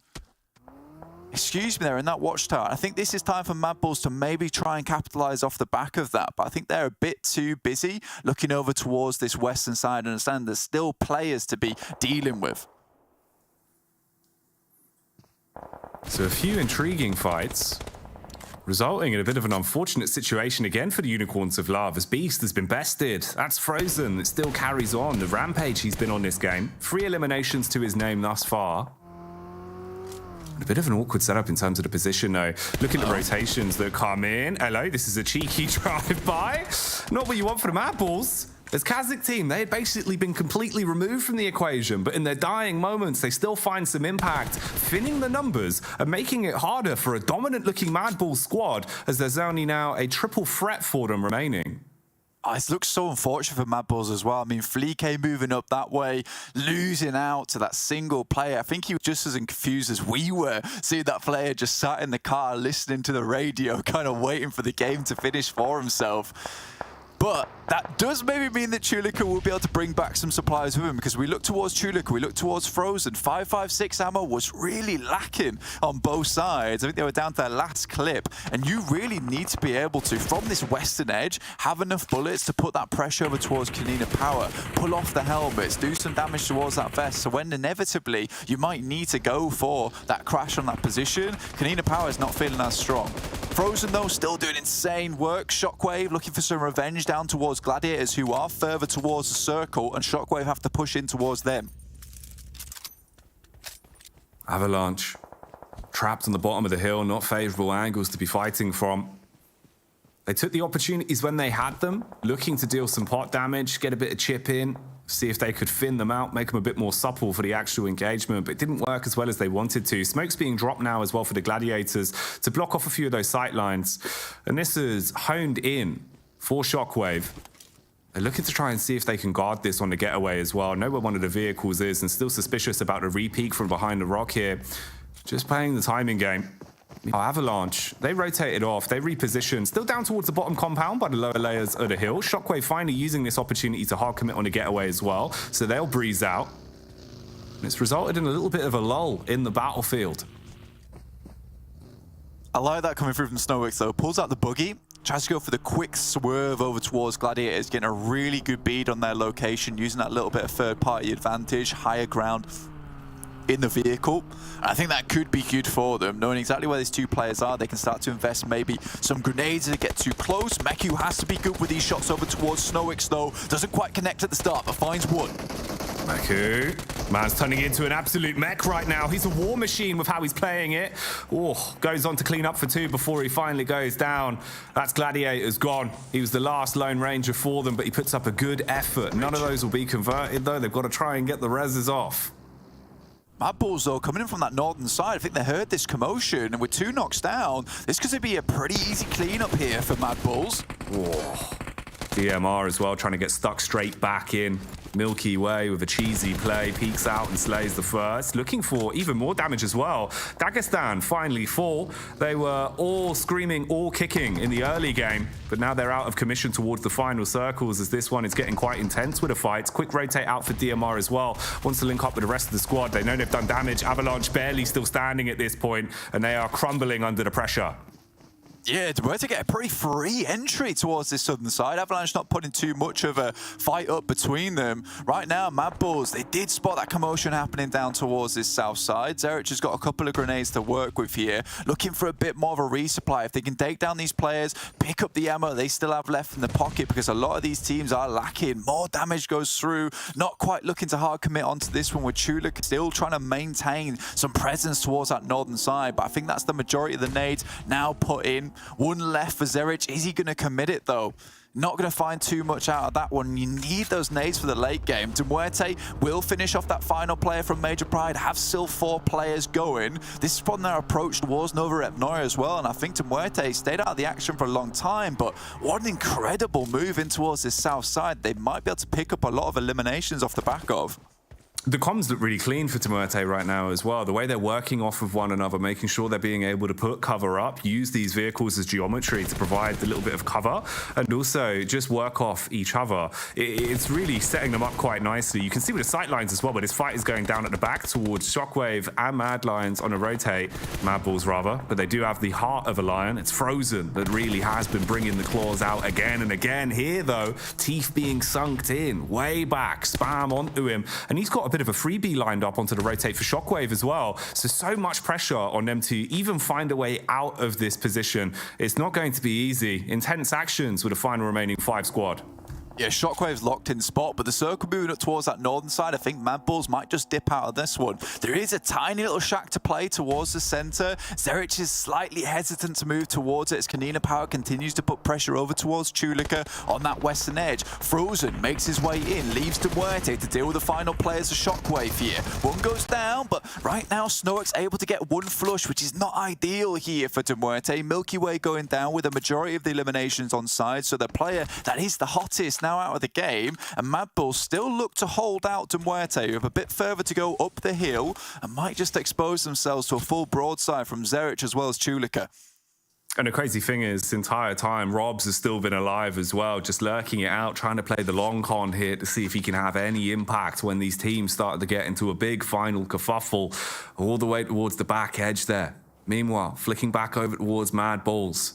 They've been on the rage this game. With the way that Frozen was playing, it looked like he was really setting themselves up. The whole team got a big elimination differential across the board. Similar sort of story there for Milky Way as well, but Happy not going to be content with this one. On a quick rotation, they drive out in front of MADBULLS. It's a clear line of sight and an opening knock to put them into a good spot now. Put so much pressure back on MUERTE for the rotate to see if they can pick up the pieces from this one. You've gone from 4 players alive and kicking contently to just down to 2, and that's one of your impact players removed as well. Really starting to mount now. KONINA Power on the rotation, pushing up. They could be walking straight into the lines of sight here.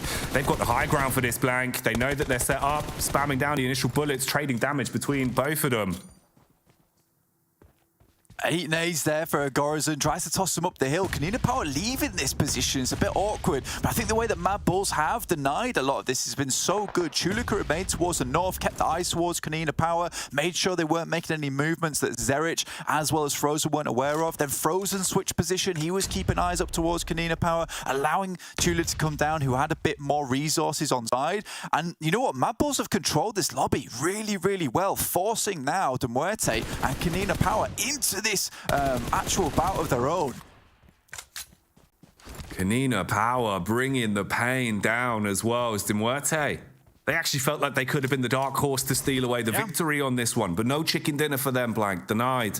They have to get locked in their rooms and go hungry for this one. And talking of being hungry, Robs, he has had his eyes on a potential upset this entire time. He's been one Lone Ranger sat in the bush for such a long time, and he's still letting it play out. He's just going to see what lies at the end when the dust settles, see if he can sneak out a little bit of a better placement for them.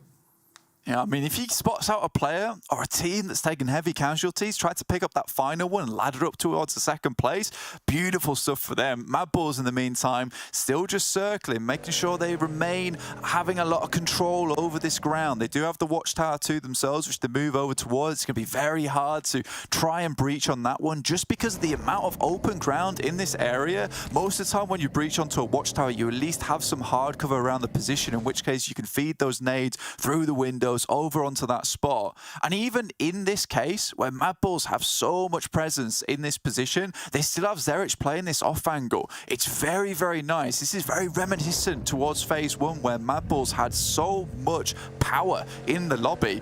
And this looks like a bit of a return to the fold there. 9 eliminations so far. Big game for MADBULLS. Seen a lot of impact from them.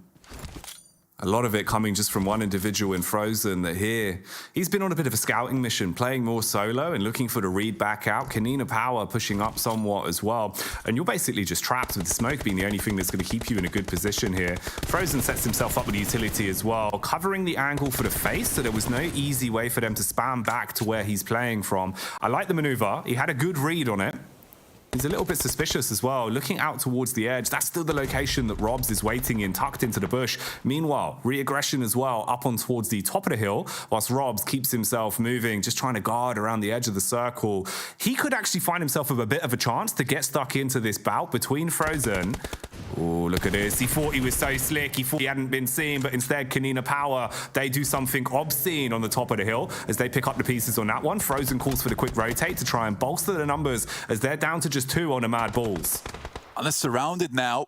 Robs off in the distance. Chulika goes down, has to get back in towards that building. Robs could try and strike now, but there is a quick refrag there over towards Palucci. And now Robs only has one sight line over towards the guys from MADBULLS. And Fash, in the meantime, moving down, sends a nade, sends a Molotov over the top there, tries to get inside the building. But look at that. He'll actually pick up Palucci in the meantime, finds some more, looks over towards Frozen. This is horrible. Now he can only look towards Agorazin, and Robs is really turning this game around. This is daylight robbery. Robs, the main man, he's been biding his time for so long and finally plays his trap card as he strikes from the back line. Meanwhile, Frozen trying to fight from depth-defying heights with the nades raining in on top of him. Blows one back, knows he's still trapped behind the tree, paranoid about the push from the rear, but at least he's got his teammates back on his feet to try and fight with him. Rob slamming in from the side again, and he steals that one away, slipping them into a guaranteed second place, and he's got to fight tooth and nail to see if he can take the chicken dinner. Man's in a 1v2 versus the MADBULLS. Frozen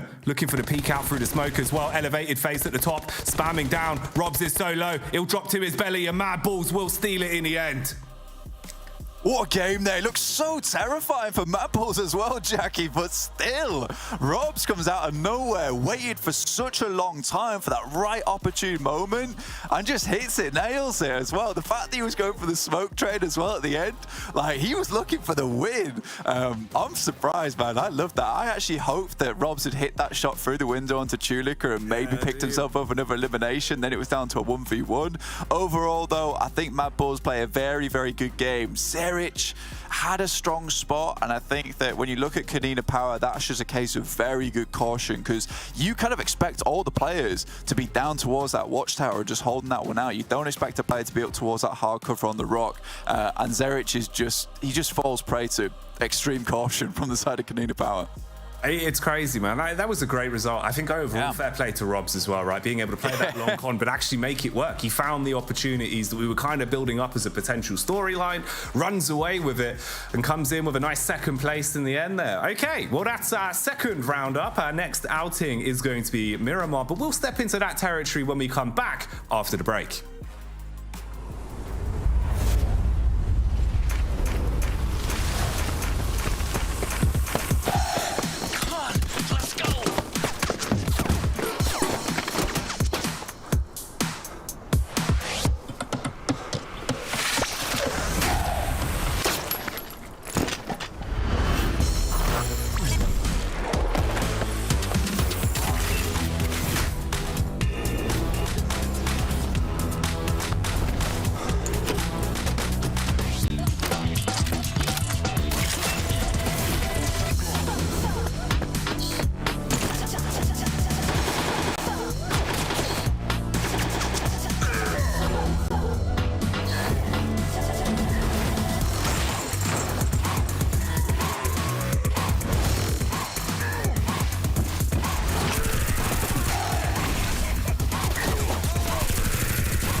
Your order is here. Oh, thank you, thank you.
Hello, welcome to PMPL EU.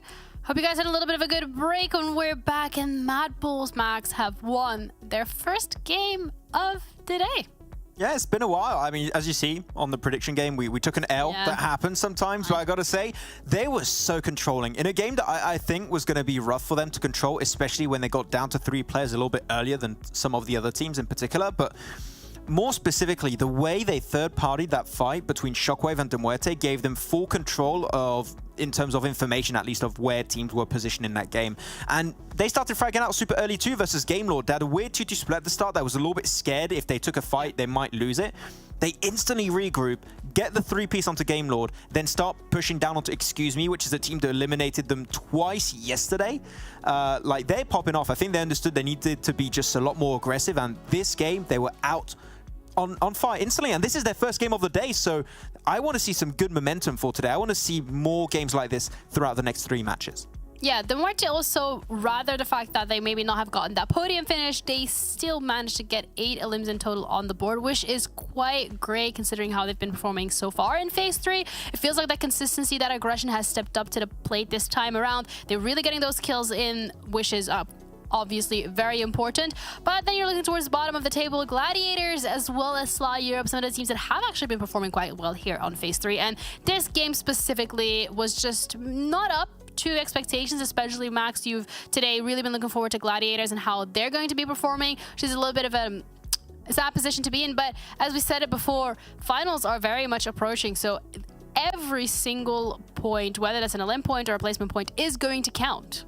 I will give it to them though. It was from the get-go, from Phase 1, a Millie Island finish. We knew it was going to end on that island, so teams were trying to rush there. There was a lot of gatekeeping happening. Unfortunately, in this situation, you're going to have teams that are going to go out relatively early, so I'm not too surprised to see that happen to then Sly and Gladiators. But looking at the head-to-head stats here, as we said, 11 elims going away with MADBULLS. Good points going into the MUERTE. I don't know if this is the reason why you predicted them, Janiro, but they had such a good position in the south that I was like, I'm going to pick them, because if they start pushing uphill, clear Avalanche, which is exactly what they did, I would be willing to say they get that chicken dinner. And then they send Happy J down. I guess we'll see in the replay at some point, but they send Happy J when they know MADBULLS is on the other side of that hilltop. I was questioning that move pretty heavily.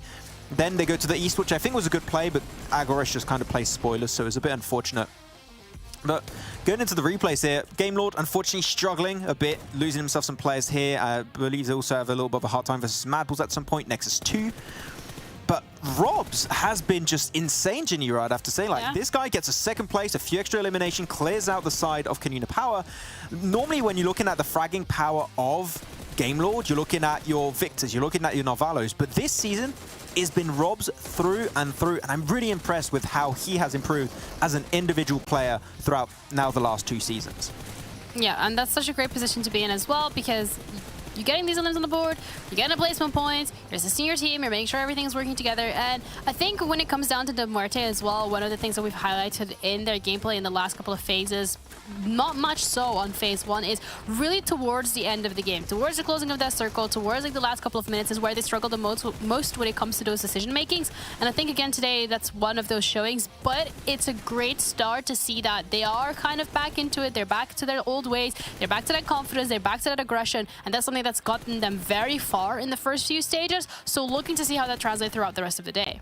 Oh, the instant swap over to, and as Blank said at the end, I would have loved it if Robs was able to get that shut down onto Tulika through the windows of the Harry Potter Tower. That would have been such good play, but there was 2 shooters actively shooting at him, so it's not going to be an easy one. But yeah, Game Lord, not only were they in 4th position, right, they're able to hold on to that position, which is so good with this lobby, just so dominated by CI's team, so great stuff. But yeah, Milky Way, actually it's impressive because Milky Way is not a name that we bring up too often when we're looking at the MUERTE, right, Janiro? We're looking at your Malloys, looking at Discrim, but Milky Way with 5 elims, a big part of the work done by him actually in that fight versus Avalanche. I want to see more of this game. Yeah, absolutely. Milky Way, the MUERTE in general, stepping up to the play, that's a great thing to see. When it comes to Dagestan as well, I mean, one of the players we've highlighted was always going to be Schiefer. He's done really well time and time again. It's that consistency that we're seeing from him as well. So it's nice to see new names up there. But it didn't really feel like, you know, we're back to the new ways, of more like we're back to the old ways when we're looking at the graphic, looking at MADBULLS and the MUERTE being head-to-head. That's been kind of the consistency that we've seen in phase 1. So I don't want to say we're back to normal, the world is healing, but it is what we were used to. It's a lot closer to our initial expectations, right? Yeah. So I'm happy with it. Hopefully it can continue, but like we know the team, we know it's going to keep getting pointed. Yeah, looking at the overall as well, they are once again impacted, still on top. The MUERTE managed to get themselves onto that first page. They're 8 right now, only 3 points off of Sly Europe, who had a bit of an unfortunate start last game. They can, you know, if a couple of good days today, a couple of good days tomorrow, it is potentially for the MUERTE to climb up the ranks. Yeah, the MUERTE finally on that first page. It's been a while, Janira, I think it's fair to say. Finally on that one, hopefully it's going to be an upward trend for the remainder of this season. I want to see a little bit lower what's been happening, which team fell off, and it is ARR Esports that had a good first game, but unfortunately it's going to be, as you know, those up and down tendencies. It is pretty close for those middle pack teams, so one game can make a difference, and that gap has not closed significantly enough between Shockwave and Avalanche. Alicia currently is the top fragging player of the day with 6 elims and 1,109 damage. One game's not going to cut it. We kept saying it the entire time, Janiro. We need to see podium finishes, more limbs, and even a chicken dinner that would really help them rank up even higher to, who knows, maybe go in the finals. Who knows, indeed. Well, we're going to head on to Miramar as the 3rd map of today. So thank you, Monster, for sponsoring the broadcast and making it all possible. We're going to be heading over to our casters who are going to be covering Miramar, and it's going to be Jackie and Blank. Oh, hell yeah. Bit of Miramar, Blank, as we're set up for the action. Then we'll see where this one is going to take us, as already today has been incredibly spicy, off the Scoville scale. Oh, absolutely, man. I don't think I could handle this one. You know, if this went to Hot Wings, you know, I don't think I'd be able to even get through one bite of that stuff before I'd have to chug a whole bottle of milk, because we're heading over towards Miramar, and this is also a hot map too, so we're gonna have to make sure we get our sunscreen on, make sure we're protected, because some of these players certainly won't be wearing some of this sunscreen, because I know that we are having some of these teams at the top really start to pop off in a big way, and I think, you know, we're starting to see Unicorns of Love go down quite early. A lot of these teams trying to take big advantage of the momentum that they've been building up inside of these games. Jackie, you know, we're looking at MADBULLS are currently headed towards that 3rd place now after that last game. We were wondering where they were, when they'd step up, and now's the time. Yeah, MADBULLS looked so damn good into that previous matchup. And I think even from, like, you know, quite an early portion of the game, it seemed like the way they were playing it, with how Frozen was fragging, with how the squad was maneuvering, that they were always in a good stead. Obviously, towards the end, it got kind of crazy, right? With Robs basically trying to steal away the whole game. Got damn close to it, too. So, impressive scenes, a little bit of a good story to build into. And we'll see if that'll affect things more here. For Nexus again as well, Blank, I feel like I want to see a little bit more from them now today. We've had moments of greatness, but never really the entire squad passing the baton, per se. Yeah, I think for Nexus, there has been a little bit of a downward trend for them. Getting shut down so hard on that Sanhok does have to put a dampener on the mood a little bit versus ARR. I think they had a much better chance, but weren't quite ready for the speed, the alacrity coming through from ARR that they have showed us quite a few times in the past as well. Looking on towards this map though, Toya Armada towards that top side, circle heads fairly central, so not too bad for a lot of these teams. Rotational paths towards Impala, quite easy to head this way. If MADBULLS want to head further up towards VIRTUS.PRO, that's also a possibility. No one up towards La Coperia, so it will be the guys from Gladiators actually heading down towards this south side. Again, they have struggled a few times trying to get past this roadblock towards Los Leones, trying to hit on these sides of the map. But again, this is a pretty calm circle, I would say. A lot of areas in here very, very playable. Down towards Chumacero, which you've not seen quite a while, Jackie, that's a bit more of an issue. But I think most teams should be comfortably getting in towards the circle. We have 4 teams not playing this time around, so a 13-team lobby, a little bit more space to maneuver around in Miramar too. Yeah, a little bit more room to breathe, so hopefully everyone will get a chance to stretch their legs before we see any crazy early commotion. It's felt like VP have kind of had the bad luck stick that's hit them a few times today. They've had some risky early fights that haven't really worked out too well for them, so we've not really been seeing any love for main man Folly, but things can change and we'll see where it goes as we get back into the game. I think it's fitting we start off with the Shockwave POV as well, because they actually looked like they had some great play into the previous matchup. Felt like again today they've actually had some pretty commanding plays to keep them in a position where it almost seems like they're nearly reaching that goalpost. They're just a few centimeters off. So would like to see a little bit more from Shockwave. Hopefully they can carry on with that. This is another side that was one of my nuggets of love. Team KASIK, mate. I like the way these guys work together. I feel like individually there is a ton of firepower there. It just depends on the sort of fights that they're in. Again, they kind of feel like they do thrive in the more chaotic moments where they can sort of rear their head and go, right, that smells like a prime third party, let's get stuck in. Whereas, you know, playing out the actual long com feels like the game plan goes a little bit messy towards the end. But I do like KASIK team, so we'll see what they can pull out the longer this one goes on. MUERTE as well really seemed like they basically had the game in the bag last time around, second match of the day on Erangel. They looked damn good with the way they were playing it, but a few missed maneuvers potentially, one of them being off the back of a late rotation from Happy where he kind of went a bit crazy. It was the one that Max was touching on in the pre-game. I think that really threw a spanner in the works for them and it's a shame. So hopefully they can recover and still show us what is so good about this team going into the third outing today.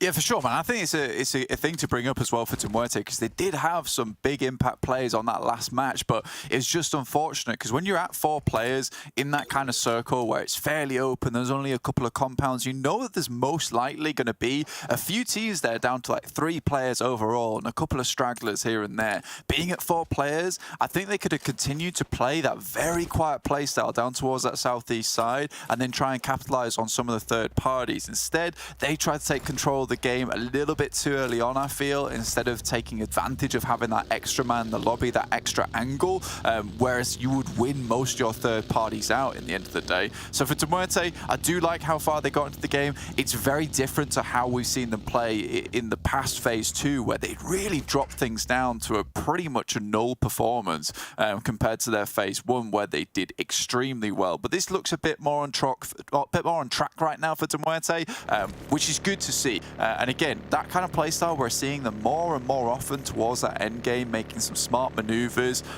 It's just a case of getting back to that stage where they really were controlling those late games in phase 1, which we love to see. And I think now they're getting more practice and more times in towards those end games. That experience is starting to flow back into them now from phase 1, and they're realizing what they need to do. So I think that maybe here on Miramar and Monte Nuevo, which is fairly close to the inside of the circle, making their way towards a good end game here on Miramar where they usually perform very well, I think that's a possibility. I really, really do. Blank, I've got a quick fire riddle for you. Quick fire riddle, let's go. Who is the king of the school supplies? King of the school supplies. That's a tongue twister for me as well at the same time. It keeps you on your toes. It keeps you on your toes. It really does. I've tried to repeat it back. I've suffered. I've failed. King of the school supplies. Leave it with me. All right, we'll That's come gonna- back that's to gonna that. We'll run check through my in. mind. Yeah, in the You've got till you've got till things really start to kick off. All right, you'll Yeah, know. that's right. You'll know. I'll know. Exactly. You can come back with that answer. We'll see if you get yourself a nice little point. Won't count to the predictions, but we're already doing quite well It's today. a gold star. I'll whack it on my chest. That's all that matters. You can put that on the fridge, mate. You know, everyone will see it. They'll be like, Blank did well today. Good job, Blank. I mean, Scenario. I've already got some predictions right, so I'm okay with that. We're doing all right today. We're both doing pretty good, Yeah, it's not too bad. In the meantime, let's have a look at KONINA Power. Currently taking a fairly central position down towards Graveyard, watching KASIK team start to send on pass. Pretty general rotation here for KASIK, actually heading towards Hassi del Patron. And I think that what they might not have accounted for is the fact that this is the first time in a long time that we've seen SHOCKWAVE make this instantaneous approach towards Hacienda itself. Okay. We'll see where this goes from here then. These are two squads we've been touching on, kind of weaving in the storylines a little bit, especially for Team KASIK. Here, though, you would be staring death in the face somewhat if you push too far over, as this ridge is heavily controlled by KONINA Power. The triple threat up on top of the roof, they've got contact and they know they're on the move. It's going to be awkward to try and actually hit that from the sheer distance you're playing in and the velocity that the vehicle is moving at. So you're contending with a lot of different factors here, lots of physics that are in play. So not quite the success that they were hoping for, but big information gathered, and they starved them out at least and forced their hand on a rotation they might have not otherwise preferred. So Team KASIK actually moved really close towards where SHOCKWAVE is set up. Now he's just trying to back up, link with the rest of the squad so they can play together with this. He's got a bit of control from behind a rock and a high ground as well. And he uses that opportunity to get stuck straight in. So KASIK team really could find themselves in a world of hurt now. They're trying to clap back and at least find a bit of a blow onto eagar, who'll be dropped down. The HE as well, dashed over, could do a bit more damage as they hard commit on a res to get all 5 players back up. And this comes in a prime time. Stops the quick rotation with a vehicle that was being sent back over. I think SHOCKWAVE losing Aza there, yeah, it does give KASIK a bit more time to actually figure out what they want to do next, get Magic back up on his legs and see where they need to move in. But again, next circle shifts over towards his position, so this fight becomes even more of a big-time move for them. But Mickey comes through with that K9, actually hitting up the headshot. That's going to be really unfortunate for SHOCKWAVE. Just got Aza back on his feet. Seiko from that high ground position goes down. Unicorns of Love with that long-range shot. They might be able to jump in on towards this one. Yeah, Unicorns of Love. Making you think that they've got the scope attached for max precision as they catch them in a bad position, leave them slipping, and can now weave their way into potentially showing us what they're made of. We've been talking a lot about the Unicorns of Love, but they've never really been able to survive to the dying moments and have a fighting chance of the game. So getting stuck in early could build a bit of confidence up and give them a leg to stand on the longer this one goes. It's been really awkward and uncomfortable for SHOCKWAVE as well. Pressure was applied where they thought they had a bit of an opening to try and take down Finn the Herder Team KASIK. Instead, it's worse for them. They have to back off, try and get into a new compound, waste a lot of their utility to tank themselves back up as well in terms of the HP. And they use quite a few nades as well, so it could be a talking point a little bit later on. We'll see how they recover from that. Dark Project also on the move up, and this is where for the first time in a long time it feels like we could see a bit of action from the Gladiators as well, namely Kitsune, who's been a bit quiet today. Yeah, he's just got that kind of plays that role of IGL and Fragger really, really good. But I think recently it's just been a bit of a lackluster performance from Gladiators in terms of, you know, coming out really strong. They're still putting up a lot of that strong point scoring though. So even though they're a bit quiet here and there, they're still consistently towards the top of the tables, but have now dropped down to 6th place, 126 points. One good game, that's all it takes to head up towards that top side of the lobby. It's really tight at the moment. Right now, Dark Project trying to figure out where they want to go next. SHOCKWAVE currently has to measure all the opposition around them because there is a lot measure. A ruler. Hey, he's got it. He's got the riddle right. He's done it. Is that it? That was the answer. Max beat you to it, though. I will say, Max beat you to it. Has he already put it in Discord? He's already got it in Discord. Max has won the riddle there. I failed. I feel like he was going to say ruler. Yeah, all right. We've got confirmation from the admins. Max was going to say ruler first. But you're right, Blank. It was. Well done. You solved the riddle. We got there. Anyway, SHOCKWAVE measuring the opposition around them because there is 4 players currently. 4 teams all around the moment. VIRTUS.PRO off towards that eastern side in the fielded area.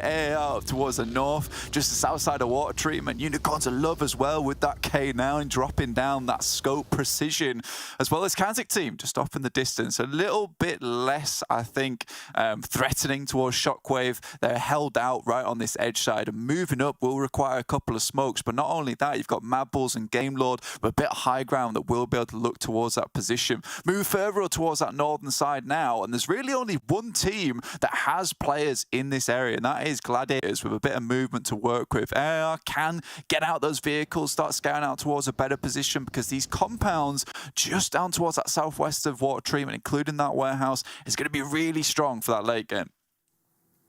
I feel like there's going to be such an awkward fight occurring with NEXUS soon as well, just with how they were poised in terms of the rotation point. So we'll keep an eye on the way things develop. For now, it's GameLord that seems to be popping off. And this is what I was talking about. It looked like they had a good line of sight to try and capitalize off of the position that MADBULLS were in. And you've seen they've at least been able to get one knock to work with, as they're all grouping up quite heavily now on a fast adjustment. Also for VP, looks like they're somewhat spread thin as well. Singly had almost once again done something very similar to what he'd done in the previous matchup, where he kind of goes a little bit nutty on his own, sells himself off and is irrecoverable. On this one, it looks like the comms came across. He backs off to join the rest of the squad. At least the VP can still try and play that preferential slower game that they like to run. For KASIK side as well, it's getting a little bit awkward. You're down to 3 players. They play off the timing, and KASIK goes for the peek out through the little opening there. Spams a few bullets back to keep the pressure on. NEXUS have rotated in as well. And this is what I was really thinking should be a key fight, because you've got MADBULLS somewhat trapped. Geometry-wise, yeah, they've got like 2 layers to work with. You can try and steal a bit of high ground, but they're just so scared because of the sheer spread from NEXUS. They're having to take the isolated fights from Takapahala, keep him in check in terms of the damage. But Exo Machina, he's got up in the window. He's in the bedroom now, so he could have that flank angle covered. And this is what I'm quite worried about. Yeah, he's flopped the curtain over his pistol, over his weapon. It's unlikely they'll spot him out. MADBULLS, though, 2 players down. NEXUS getting a couple of those eliminations earlier on. You're right, they are stuck into a real awkward spot, but NEXUS still have to clear them out. And 2 players of MADBULLS is no less dangerous than 4 here, especially when they're in this little position where they can find the nades over the top. NEXUS versus Fleekade now, round the side. Fleekade been a really strong member for the team, but gets immediately taken down by Octavian, who has that angle set up. Now just Chulika has to go big. Oh, Chulika. He's licking his lips as he backs off, but he's got to be slick. That's going to be the awkward part. Peek around the window as they're trying to bait him to go for a wide swing so they can find the headshot they're looking for. He holds the angle. Good spray on the contact, but they're able to dive across, take down MADBULLS. So NEXUS will be content with that one. They can now recover, scrap their way back in the scavenging to get themselves some utility to put to good use as well. Build back up the HP and hopefully have a few of the bells and whistles that the MADBULLS had on them, as it seemed like they had a few nades still in the pockets. So they win out on the encounter I was talking about. Now looking at the grouping, it's really KONINA Power and Shockwave that are close to one another in an awkward encounter. Major Pride as well should surely be tested here. They've been trapped basically just playing a stalemate game against GameLord and Team KASIK down towards this bottom compound blank.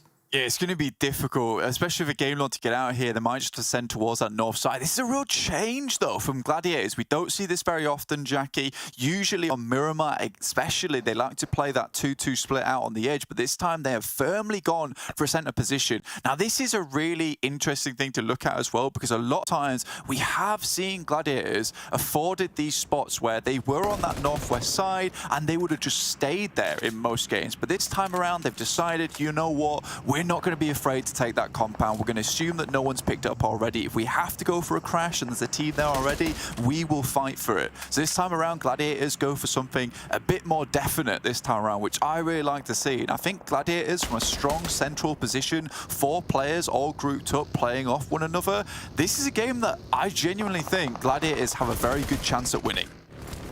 Unicorns of Love have got a chance for a bit of an unfair fight here as well, as they already had the high ground, their compound under contest as NEXUS pull up and bees with a ridiculous plays, but there's a slave from the backline. Dorin launches himself out. Oh, he's like a human catapult. He's a trebuchet. And now it's Michi up top, going for the peak. Good timing on the face. They're trying to play together on this. They've got 2 angles covered, but the nades rain in. Zero, again, being the hero for the Unicorns, as he will stab his way back into this commotion. And this is so awkward for NEXUS. They've got to back off either side, trying to reset from this fight and get the reses off so they can at least fight together with as much firepower as needed. Michi, oh, he's been spotted. He's sticking it. He's just hard going on a res. No contest on that. I would have thought Michi could have hooked in to try and shut them down. Zero instead lurks in through the back door. What is going on, Blank? They're back in action as well. I can't believe it. Nexus still taking damage though. EXO has to go for the heal. Michi just did not even look through that window, and Kapahala, stony face, just keeps it going. Oh, this is ridiculous. The nades as well, constantly barraging down. We see another flare falling there for Major Pride. And they're just up on top of the countertops. This is not food safety play. You could not be doing this. It's a kitchen. It's a place where it should be clean. But right now it is filthy with the amount of damage that's being done from either side. Shockwave as well, still chipping away from the elevated angles they've been playing for so damn long. Finally, the nade takes down Exo Machina as well. And it puts so much pressure on Kapahala. Switching to his POV now, spamming into the smoke, knows how close they are. They're all trying to converge on top of him, use the numbers game to their advantage. Folly falls as well as VP are getting stuck in the thick of it. Kapahala being tested on the face, trying to spam around the corner, but just overwhelmed by the sheer manpower of Unicorns of Love, who right now are staking a claim into this matchup. Meanwhile, the VP fight is still occurring, and they are being spammed down upon. You've got 2 players knocked, further damage done as the nades roll over, and that is a hard cleanup for AAR. VP now down. Shockwave again, now testing Unicorns of Love off the back of a fight, but they're hot, they're ready, they're actually poised into this one. Doran, the White Knight, on his steed towards the top side with the siege gameplay, couldn't stop them. They're keeping going. Michi drops down that nade, gets a bit of damage done, and now Shockwave not expecting this kind of defense, this kind of actual retaliation coming through from Unicorns of Love. And Michi now has a really strong spot. Molotov might be able to send down a bit of damage towards Terminus. He's sent away. Shockwave, positionally they've played a great game, but now it goes down to the fragging power, and Unicorns of Love have been excelling on that front. They've been living their movie in the absolute carnage that's been occurring in the compound. They've just got to try and get this one over the finish line. Squad starting to thin out the longer the game goes on as we hit the 5th circle. Peek out from Aza.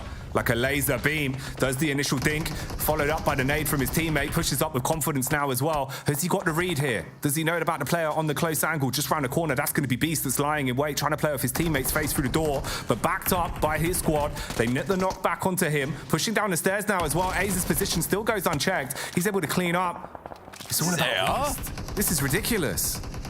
Second team enters the fray now. Zeros have to deal with the players from AR. Runs out of ammo, looks for a bit more. He's been so effective for Unicorns of Love, but finally he is buoyed.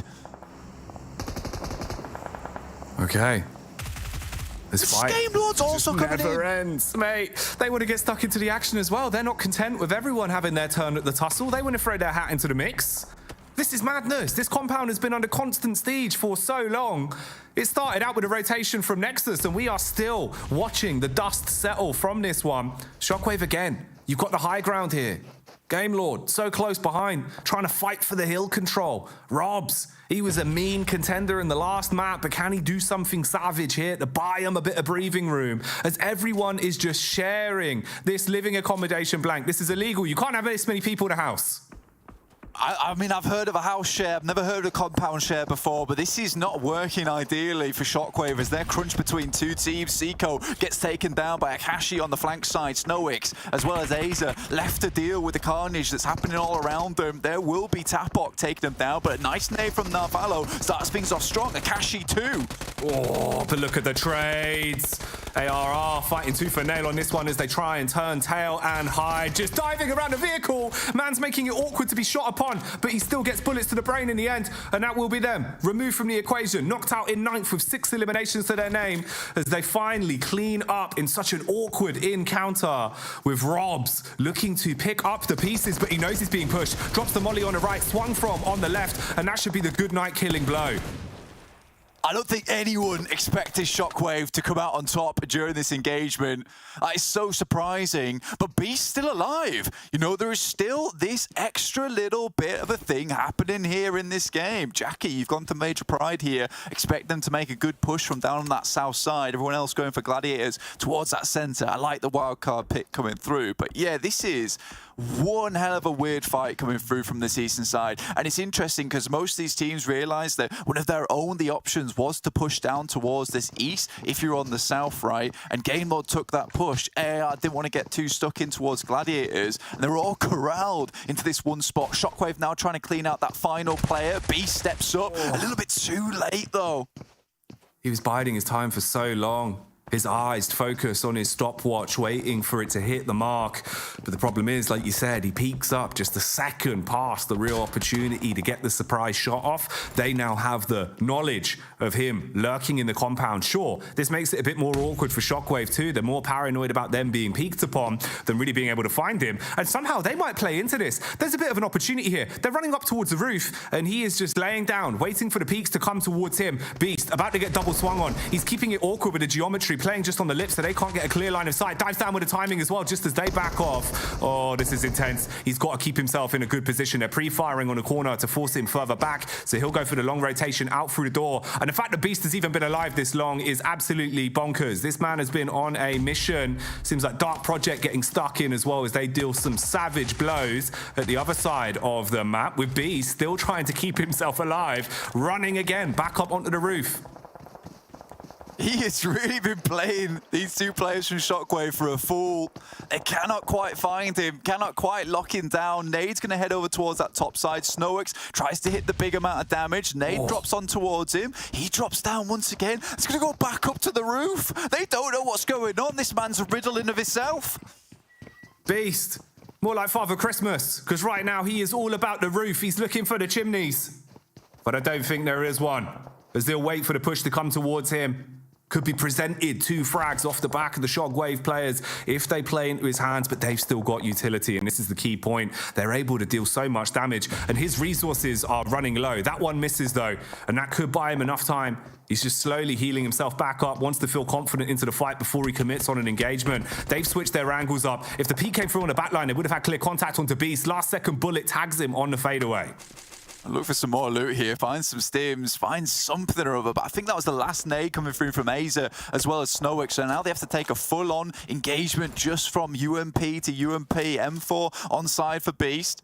Pretty strong weapon, locates a vehicle, tries to send round the side. This has been such an interesting engagement, not really seen too much of the rest of the parties in the lobby. You're talking about KASIK team earlier, they've managed to get themselves towards this endgame. They have just been maintaining control around that outer edge. Gladiators try and move up towards Dark Project, who were in that scuffle over towards with MUERTE, but they were still aware of the teams, the players, trying to get involved on this. Look at that though, Dark Project's doing a fantastic job to keep Gladiators at bay. They were trying to gain some control over that western edge and have been unable to do so. And this looks uncomfortable for MUERTE. Kind of trapped in an awkward position, really. So many lines of sight that favored the cross for DP. If you fight through these smokes, you're basically putting yourself on a platter. It's not going to get any easier for the rotation. Luckily, utility-wise, it actually does seem like Madness is almost bone dry. He only has one more smoke to work with. Different story for Wait, though.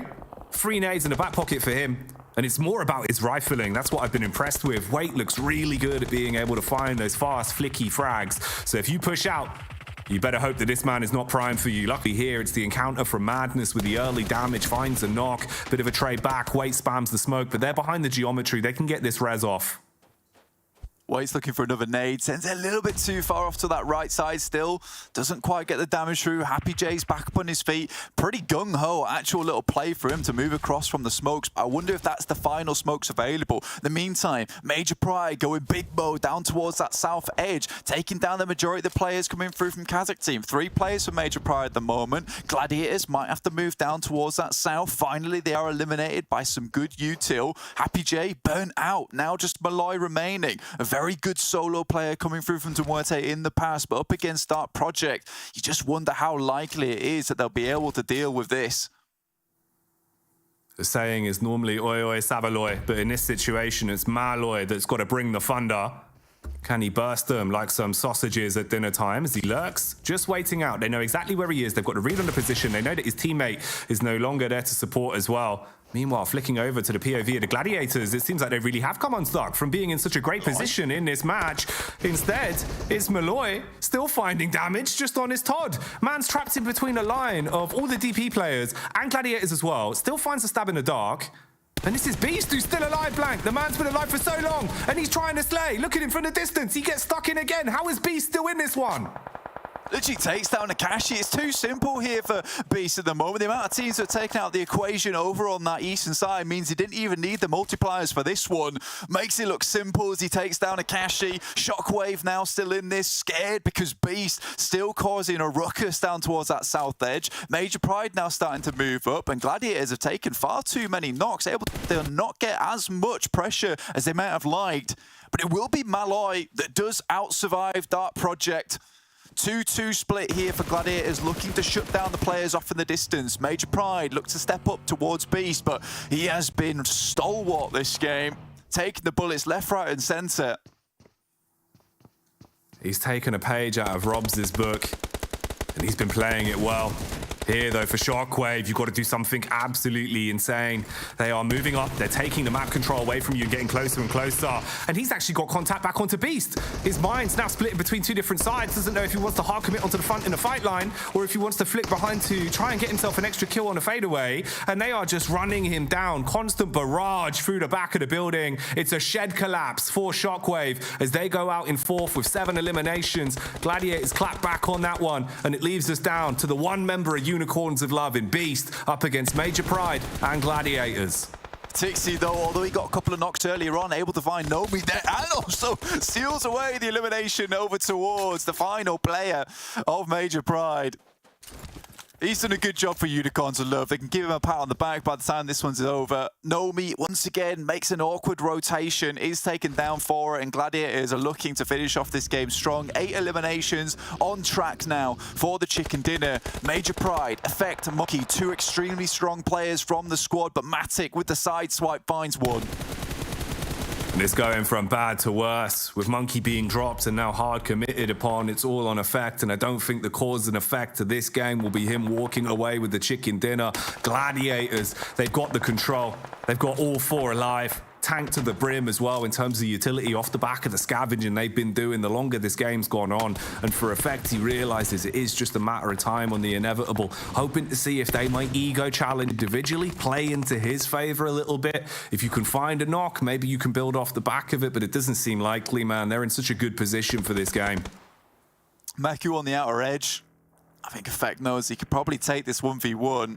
Looks to swing to the side, takes the shots, does a lot of damage. Meku will drop to the floor, goes for the flush on top of that one, but the blue right at its back has to go for a bit more, but Tixie comes through with the UMP. And there you go, Gladiators in the end being able to pick it clean as they pick themselves up that victory. A large chicken dinner being served up for all 4 of the Gladiators. Frustrating though at the same time, mate, honestly, because we've seen so many times Gladiators take that kind of position on the outer edges where there's an opportunity for them to go for a crash onto a compound that they assume is free, but they don't go for it because they're a little bit too afraid of teams being in that position already. This time around, they just stop messing around and they go for that compound in the first place, find themselves the easiest chicken dinner of their lives, and they play it out really strong. And I think that there's so many times in this tournament where we could go back and we could pick out so many moments where they don't go for that and they don't win the chicken dinner off the back of it. So I think this is a good change right now for Gladiators going to the finals, at least, that this needs to continue. Yeah, I think as well, you know, props to Unicorns of Love, obviously not really being able to steal away anything too impactful, but the way the Beast played that one, the constant topsy-turvy maneuvers, it was just an interesting bit of mechanical skill on display. So there you go, another game rounded out on that one, but of course still so much more to get through, so do not go anywhere. We'll have a brief commercial break, and when we come back, we'll set the stage for our next game.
Oh, I don't know what's going on. I don't know, but that was a good game still from Gladiators. Love to see it coming out from the guys. I mean, Gladiators, we said it, they're going to get himself a win eventually. I didn't know exactly which battleground it was going to be on. Now, I was hoping for Sanhok, but I'll take himself some cool Miramar action, and also that these immense 2-2 splits, taking 2 fights versus Dark Project, and also the side of ARR and Shockwave at the same time, which I absolutely love. I'm surprised it came out as a 4-man team, Janiro, but 19 points for this game, an absolute banger for the Gladiators. Yeah, an absolute banger indeed. They're coming out on top. I mean, Shockwave is pretty close there as well. Unicorns of Love, okay? Maybe not a chicken dinner, but it is a placement point as well as 5 ellipses. So that consistency coming through, a couple of points added to their tally.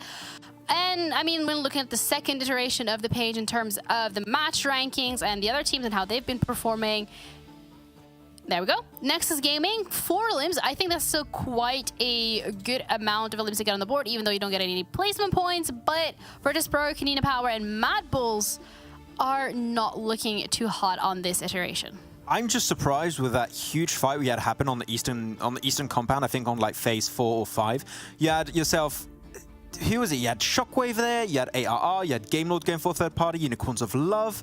Like, you had basically 5 teams in one single compound, all fighting, which was really surprising. Then only Shockwave really came out on top, and of course, as you know, Beast, which I don't know what the hell happened with Beast of Unicorns of Love this game. He just would not die, no matter whatever the hell you threw at him, he would just be there, tank the damage, and he would still be alive and just backstab you a few seconds later. So I'm impressed with Beast. You know, get himself some good points in for his team. I think 5 that was for the squad. Yeah. And looking at the stats of Gladiators, though, is going to be Meku up there with 3 limbs total and a very big team effort. Everyone getting 2 limbs on board, and they got a central position so early on that is really strong to play. And I do like the fact that they went for that 2-2 split because they kept tabs also on Dark Project on the other side of that ridge line to make sure that they just are not going to get access to the high ground, because the only threat to their warehouse was that huge hilltop. There we go. I didn't even see that replay. Wait a minute. He did that. Yeah, he did. I mean, it was very short-lived, but he did do that. I want to do a meme about that. I'll have to give me some ideas in the chat. Tell me what I'll do. I'll do it, maybe. Yeah, help Max with his job, please. Yes, please. Hey, I got 2 jobs, okay? It's fine. It's complicated. I don't have a weekend anymore. All my weekends are gone. But that was an impressive play from Doran. It was all over the place. And the thing is, you might think, oh, Nexus died. That's the end. Well, no, Shockwave coming in. You may be like, oh, that's the end. No, it's not ARR join. Then you're like, oh, it's over. No, it's not Game Lord joining. I don't know what the hell happened. It was third-party City over here. Some sick nades. Once again, Rob's doing well, as always, in these fights. But unfortunately, when you're down to a solo at the end, you're going to have a little bit of a rough time. And SNOWX definitely put the nails in the coffin of Game Lord and was able to also go pretty far versus ARR in the second fight. So SNOWX coming out as a top performer for this match. Yeah, all in all, a great performance from a majority of these teams. I'm really happy to see Unicorns of Love to be the one stepping up as well with that aggression. I think is something that we kind of saw a little bit of at the beginning of Phase 3. We saw a little bit of aggression from Unicorns of Love, specifically in 2 games in total during day 1. But after that, it kind of went a little dormant again. We highlighted how successful they were when they were playing aggressive. They got 2nd place that day, but this time around, aggression coming through, hoping to see how that's going to be playing out in the next game that we have coming up. But also, by the way, tomorrow. But looking at the top players, the match report, SNOWX, you already highlighted him yourself. Max had a phenomenal game himself, 3 limbs in total, but somehow players from Major Pride always manage to find their ways up on these charts, and this time around it's Effect with 2 grenade limbs. Out of all the teams that went in San Martin, Major Pride are the team that had the best game plan because they were playing as high north as they possibly could in the city. So if any teams were trying to push in their location, they would have like the advantage of the terrain and the buildings. They can easily nade, molly out positions and just slow down any kind of breach, which is what happened initially with Game Lord. And Game Lord understood, okay, this push is not really going to work in our favor, so we're going to go for that weird third party, as we talked about earlier, on the eastern side of the map. Even KASIK team couldn't do much against it. And then the thing is, why these edges of cities are so strong is because the moment the circle shifts away, you can leave that position without anyone shutting down your rotation, which is what happened. They made it over to like those little cubes, I don't know what to call them, but like these little blocks. They're cubes, they're squares, it's okay. Exactly, those little cubes up north of their position, which they were able to hold on to for a little period of time. But then, as we talked about, Gladiators, the moment they had full control of that huge ridge north, you can't escape it. Even doesn't matter how many cubes you're hiding behind, they're not going to keep you alive. So yeah, Gladiators good control, but Major Pride had a good plan where, unfortunately, the circle wasn't very favorable to them. What if you hide behind triangles? You're dead. I think that like your shoulders are gonna make peek it over. different. You're done. Yeah. What if they're like upside down? Either way, looking at the overall rankings so far, Phase 3, I mean, I am continuously being impressed by the performance coming out from Excuse Me. They're continuously holding on to that first position. Major Pride creeping in as well as Gladiators, but so far, they're holding on. It's only 3-point difference, Max, so this can change at the blink of an eye. I'm a little bit happy right now. If we're going to have for the finals, we're going to have Kalaris back, and I can ask him, do you think MUERTE are a 7th place team? It's a lot better than saying, are they a 14th place team? 14th place team, Okay. yeah. I mean, he does love that question. I mean, he hasn't been loving it recently. I think the 7th place team will be an easier pill to swallow for him, so he'll enjoy it maybe a bit more. As you said, AR did drop off a little bit. Dark Product been a little bit silent after their almost chicken dinner from yesterday on Miramar. So overall, no, bottom of the table, still a few up and down tendencies, but it seems like the top teams now, especially after 5 days of playing this third phase, is a lot more solidified. It's a lot rougher to really go up and down if you're in that top 5 position.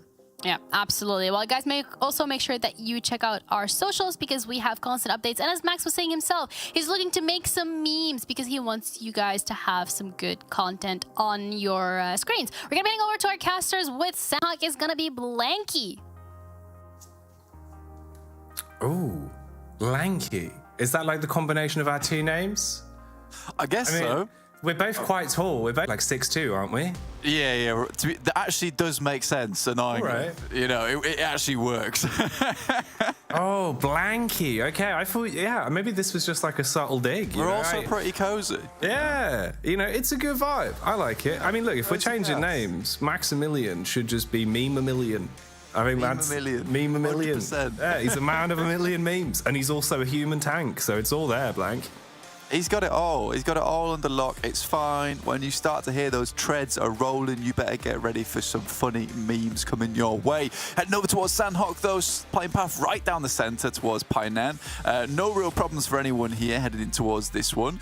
We will have a few teams sitting out of this game. MADBULLS heading down towards Ruins as per usual. But look at that. Octavian's still taking away that #1 spot in highest damage, 6,700. So he's still not letting up in this phase. On this weekend, he's done really good stuff. And NEXUS, they found their first big game here on Sanhok anyway. So this is good stuff for them. Gladiators will not be playing in this game, as will Major Pride be sitting out. That means that Painan's open. And it looks like KASIK will be going for it. And Folly look to get a little bit in on this one. He's right on the outer edges. You wonder if he's going to take a knock, because VP have gone for a bit of a weird split here, down towards Sami and also the middle side of the island. And this is quite uncharacteristic from VP as well. They prefer to basically just play the wolf pack from the minute that the siren is sounded, and they like to stick together pretty heavily. So the fact that it's so spread in the early game could be interesting. You've kind of got a bit of a split push to work on, but I think in terms of the positioning, KASIK should definitely be favored, and already there's that first knock coming in. So the stick that hit VP that means that they will lose out in every one of these opening fights carries on. Yeah, I mean, this is one hell of a stick they've been hit with. Proper bonker, honestly. So VP, they lose one player, they lose Folly right off the bat, and usually they go for a bit more of a wide split over towards the center island, but like you say, they love to play as the Wolfpack, and that quickly does return to a full 4-man team. They just like to get a bit of that trash looting in the beginning. They don't typically hold on to that split, but this one down towards the south side, I just don't think it was worth it, and even to MUERTE getting on in this one, Purple encroaching over towards their territory, and Happy's quite happy himself to actually take a couple of shots. Doesn't quite get the knock or the elimination. If he did get the knock there, the bleed out would have come through. So Purple, very lucky to get away with this with his life. Yeah, but he won't be seeing purple, he'll be seeing red, as you've got to imagine they're all quite annoyed with the way that this opening engagement has gone for VP. Very poor start. We'll see if they can recover, as they are certainly in a bit of a brittle spot. Meanwhile, flicking over to the Avalanche POV as well. We've seen a bit more from them today. I feel like, again, today they've had moments that have impressed me, but it just seems like the longer the game goes on, the worse it gets for them. Kind of like the comms break down, or there's something that isn't quite hitting for me, especially in a lot of those team fights, right? We've seen how reactive and how dynamic most of our top squads have been throughout the play a day. They're being able to instantly adjust. The comms are coming across. If someone gets attacked, there's always a pin pulled and a nade ready to look for the hard first onto it. Whereas with Avalanche, it feels like the decision-making gets a little bit worse for wear. Yeah, I think the tournament just has not gone well for them, and realistically there's not been that turnaround coming through. I mean, you look at Unicorns of Love, who right now 90 points is pretty respectable, to be honest with you, for Unicorns of Love, and they've slowly brought things back up to speed, but no matter what Avalanche has tried or given into these games, it's not provided those results. And when that happens, I can imagine that mental game starts to get to you a little bit, because at that point you're so unsure what the problem is that no matter what you change, nothing is being fixed, that you just start to head into this weird lull in your games, in your performances, where there seems to be so much to fix that you just have to play this one out. In which case, like you say, comms start to break down a little bit in those games, where you're not sure what you need to call in that moment for the fight to go well. So for Avalanche, we really did hope to see a big change in performance. Now, Alicio had his little pop-off early today on Sanhok, but that was pretty much it from that team. I think MADBULLS are the team that I've been quite happy with today. Seem to have had some pretty slick performances on Erangel. They looked like they were very controlling over that lobby in the end game. And I think it really has been a bit of major pride just slipping down in terms of performance a bit. Not quite making the right calls, not quite making those right plays. And I think that they maybe want to get back to some semblance of feeling that power in these games, because again, like we said before, Jackie, we're heading in towards those finals very, very shortly, and it's all good and well now for Major Pride to have hit those that huge count of chicken dinners they currently have, which is massive. But if you start having a downward trend now before finals, worst time to have it. Yeah, because as soon as you get stuck in that bit of a slump as well on the lead up to, you know, a bit more prestige, a bit more sort of oomph behind it, suddenly you're thinking, okay, if we were underperforming in the regular season, are we really going to be able to instantly mentally snap back? So even just for yourselves, the mental game of PUBG, you do want to try and put yourself back where you feel like you deserve to be in terms of the standings. And we have seen the standings shift quite a bit today. Some teams that have potentially been on the back foot a bit, looking a lot more lively. It's good to see some of the reactions that have been coming out from Excuse Me, MUERTE as well, looking a lot better again today and showing us some of the firepower that we expect to see from them. For KASIK side, it's been a little bit hit and miss. They feel like they've had a lot of opportunities, but again, not quite been able to build off the back of them.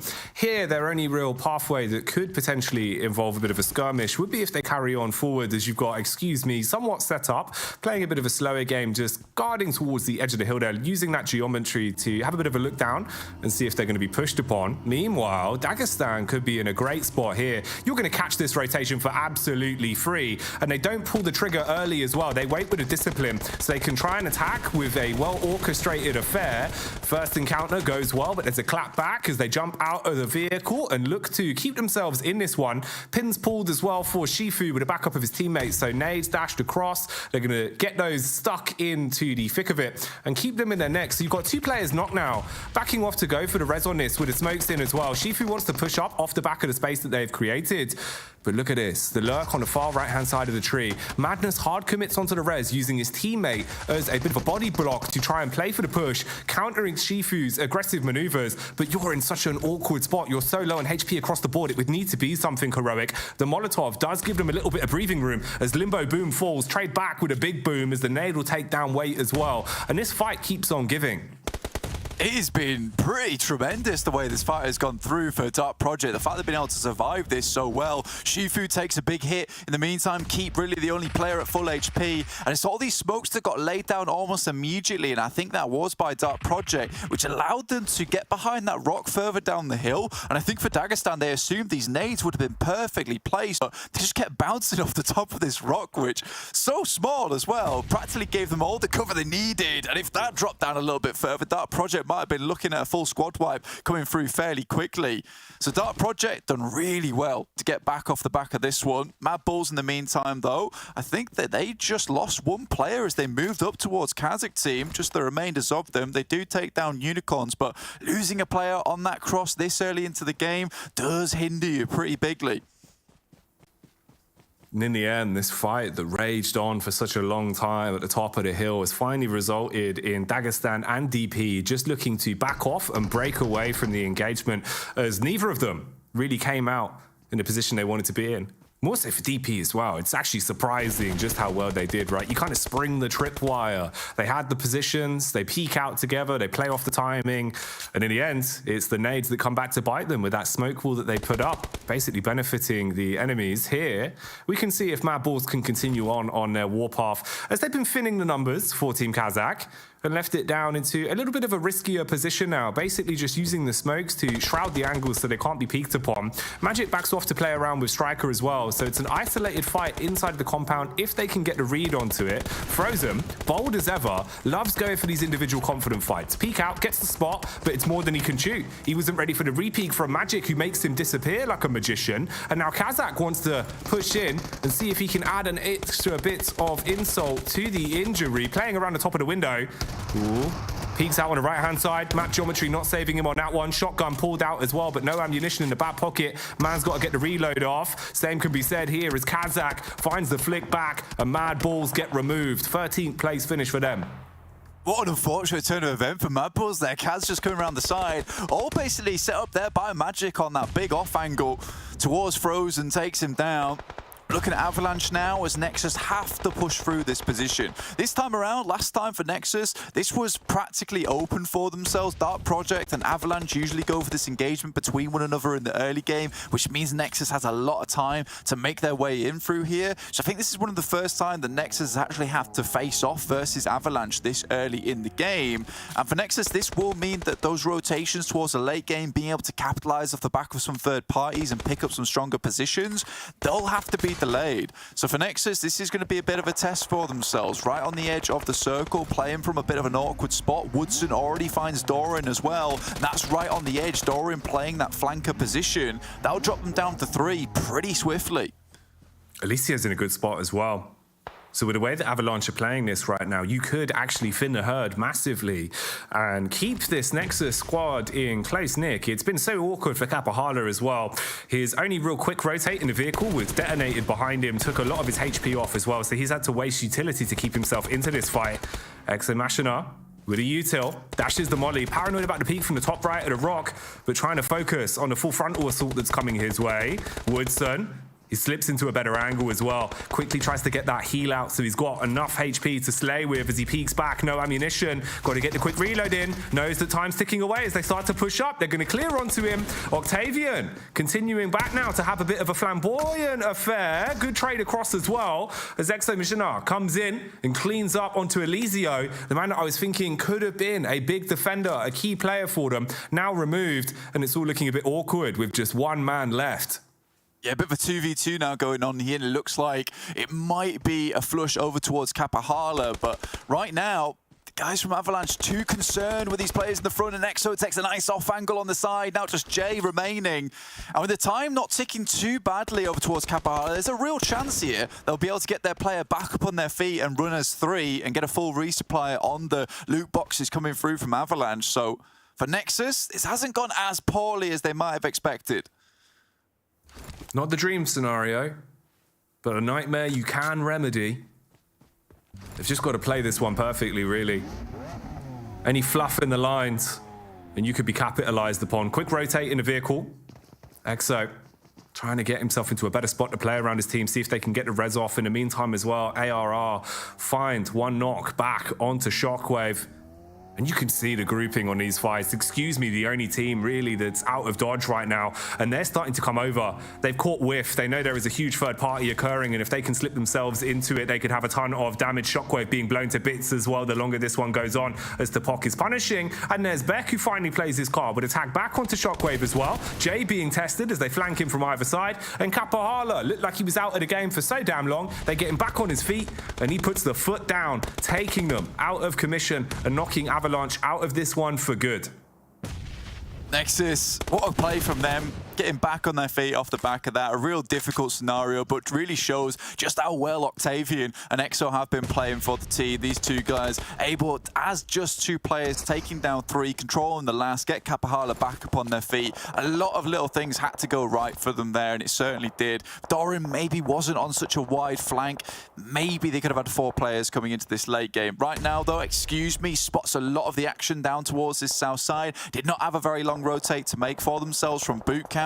Just moving slightly towards that east there. Huge amount of space being gained for themselves. Without players from VIRTUS.PRO alive, really, in this situation, they weren't able to push further towards that north side and deny space for excuse me. So they've got a really good game ahead of themselves. Just a few more teams to deal with as Happy moves in, finds a big amount of damage towards Kaz.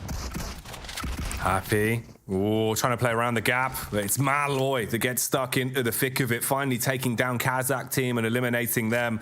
They picked up so many impact frags as well throughout this one. But in the end, what matters most is your placement towards the end of this game.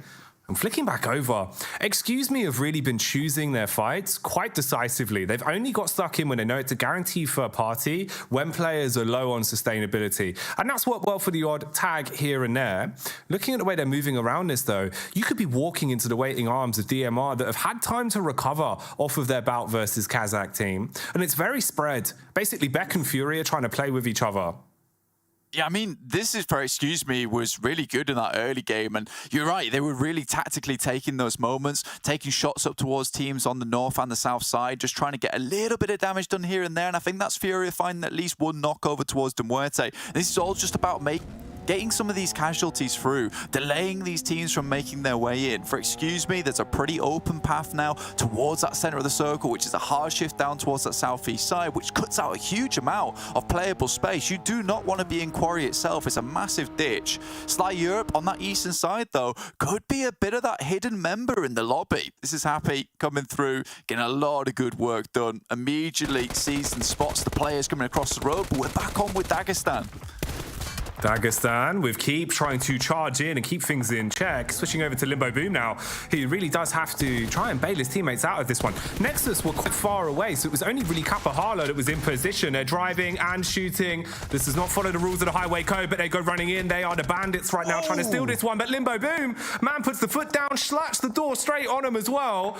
Oh no, it has all gone wrong, especially with Octavian being spammed across by another third party. That's Robs that's been able to sneak up and strike when the time is right as well. Dagestan keep themselves alive, get themselves back up, and can live off the loot that is on the floor. Ooh, who's going to be living here though? Push for control of the rock as he drops down. Beaker blown to bits, and Victor still alive and kicking as well. Excuse me, trying to come in from that western side, look towards Game Lord and AR. AR gets taken down in the blink of an eye, though. Absolutely obliterated. Sent sky high on this map. And excuse me, can't really capitalize off the back of this one as much as they might like. VIRTUS.PRO currently have one of the best compounds in the lobby at the moment. I think Sly Europe's maybe a little bit unhappy because usually they would send Reflect up early to this spot and then the rest of the team would rotate with them. But with the circle not being very definite towards Quarry in the first place, I think that they didn't expect it to come this way. We're looking for a bit more of a cheeky rotation around the eastern side of Quarry. But they do find one knock up towards Dark Project. That leaves them down as 2, which means their rotational path up towards that northwest side, maybe a little bit more open. Now Game Lord flying in, now Valo and the rest of the squad up towards Dark Project's position. This has been one hectic game, Jackie. Yeah, this has been ridiculous, mate. Very rough and tumble the whole way through of excuse me, kind of playing their timings again and again.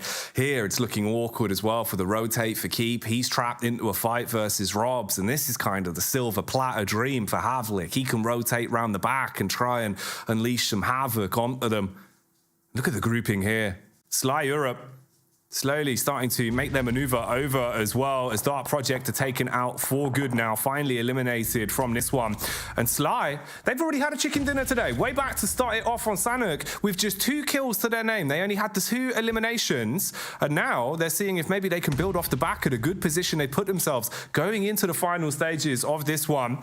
And Robs, man's looking for the peak. Furia, he's been so sick with hitting these punishing blows. Here, couldn't quite get the connection off, but similar story for Robs. Going for the jump peek behind the tree, trying to get a bit of information and see what he can do with that.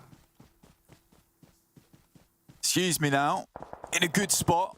Over on this hillside, looking down. Robs is out in the open, takes some shots backwards, actually hits on towards Fury. I don't think he expected that one. Luckily, Havlik's quick with it, does find at least Robs again. They're going to go for the flush here, but Akashi getting taken down by Sly Europe in the back there, who are also moving through. So really, this game is kind of between Excuse Me and Sly Europe as they suddenly sling out from their position into a good spot. Excuse Me's taking a couple of casualties here and there. Havlik looks to finish off the final player coming through from Sly Europe, and they've not even spotted him. Finally, Reflect will put him down in the grass. It's a game, Lord. There'll be mourning on this one as it goes down to the final 4. And VP are still in it as well. Remember, the first engagement we saw was VP on a split drop, losing one of their members. And they've still been able to skirt their way by, just playing the classic game that VP love. Lock down a compound, try and keep your nose clean and stay out of trouble until you think you have an opportunity to actually punish and get yourself back in. Utilities there as well for Reflect. So he'll start to drop a few smokes, see if he can scavenge what is dropped on the bodies of the other players. And this could be so interesting, man. You've basically got Excuse Me with a high ground, Slide down on the bottom, and then lurking in the middle, VP, trapped between a rock and an even harder rock. Yeah, it's rough. It's rough for VP, 100%. I mean, they are getting squeezed right now, and I think that this is not Hydraulics YouTube action that we want to see from VP. Hopefully they can extricate themselves from this position, get out, move over towards that northern side just a little bit. I think Excuse Me now realise that their major competition is down towards this south side. They leave Furia set up there just to keep Sly Europe back, maybe send a couple of shots their way, because Sly Europe certainly is playing a little bit afraid in this situation. You can see there's a Sheeper off in the distance inside that compound, and VIRTUS.PRO have full sight line off towards that eastern side to MUERTE, sending smokes over, getting ready for the crash, denying the sight lines outside of the windows towards their position, but VIRTUS.PRO should probably be getting ready for this kind of push now. You can see them all looking towards this position where the smokes are coming from. They put down the smoke wall. They're trying to run their way through it. Malloy, confident as ever, but he's only focused on VP, when in reality it's Excuse Me and Sly that also have these positions being battered down upon, with a hefty ton of ammunition being used onto this one. So it goes from bad to worse, really. They thought they were able to pull the wall over VP's eyes, but instead it's all of them just being blown to bits by the counter utility. Off-Haze as well, now knowing that he's in a great spot to hard commit onto this, uses the nade, dashes it over the back. This Grim is gone for good, and they're just punishing some bullets out there to see if they can connect onto anyone. Sly as well have the angle to attempt to clean up, but Havlik will steal that one away just a little bit quicker. And this is so much free info for Excuse Me as well. They were posted up on top of VP this whole time. After basically a gamble play with the smoke walls gives up that info, you know the triple threat from VP are still lurking here, and they are not strangers to just staying in this one angle. If they can play this compound for as long as possible, they'll try to, but the circle will force their hand eventually. Yeah, I really like that spot from VP a lot of times. And I think that VP has been getting slowly but surely better at holding onto their compounds. It used to be before that they would just flop over and give up a compound quite easily. But this time around, they're getting much better at finding these angles, dropping the smokes through. It's all looking quite good. Havlik takes a bit of a beating there. Sly Europe down the hill, but have the majority of the circle to themselves. So for Excuse Me, it's really going to be all about finding this opening pick towards Sly Europe and keeping VP at bay. So all in all, this is quite a difficult position to play for Excuse Me. A lot of different angles to hold. I think a lot of it could just be affected by who Ego challenges first. Oh, potentially. This is great. Oh, mate, look at him. playing the timing, playing the peak.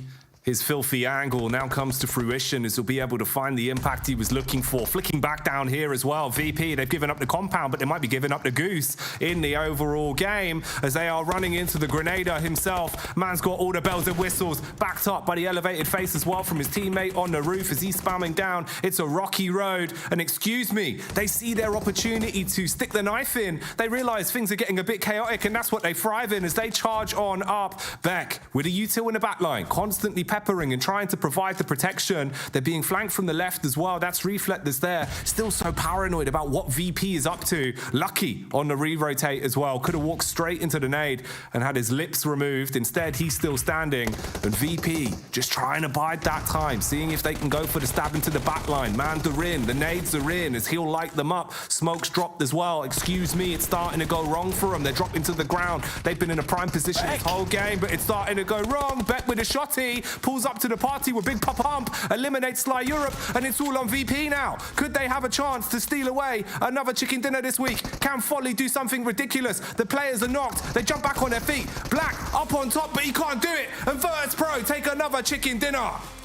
What a game for VIRTUS.PRO, losing Folly right off the back, but they make it as far as they do. What an awkward spot as well for them to play from. I thought as soon as those nades started rolling down the hill, that was it. It was over for VIRTUS.PRO, but they weathered the storm. They came through out of the hurt locker into the game, picking up the chicken dinner and heading home for a quick break because what a game from them. VIRTUS.PRO, second chicken dinner found in a row in a day. This is really good for them. I'm so pleased to see it. 3 players. Again, they do like to pick up those central compounds. They found one that worked for them, but this time they weren't afraid to move out and challenge versus Sly Europe, something we've not seen from VIRTUS.PRO in a long time.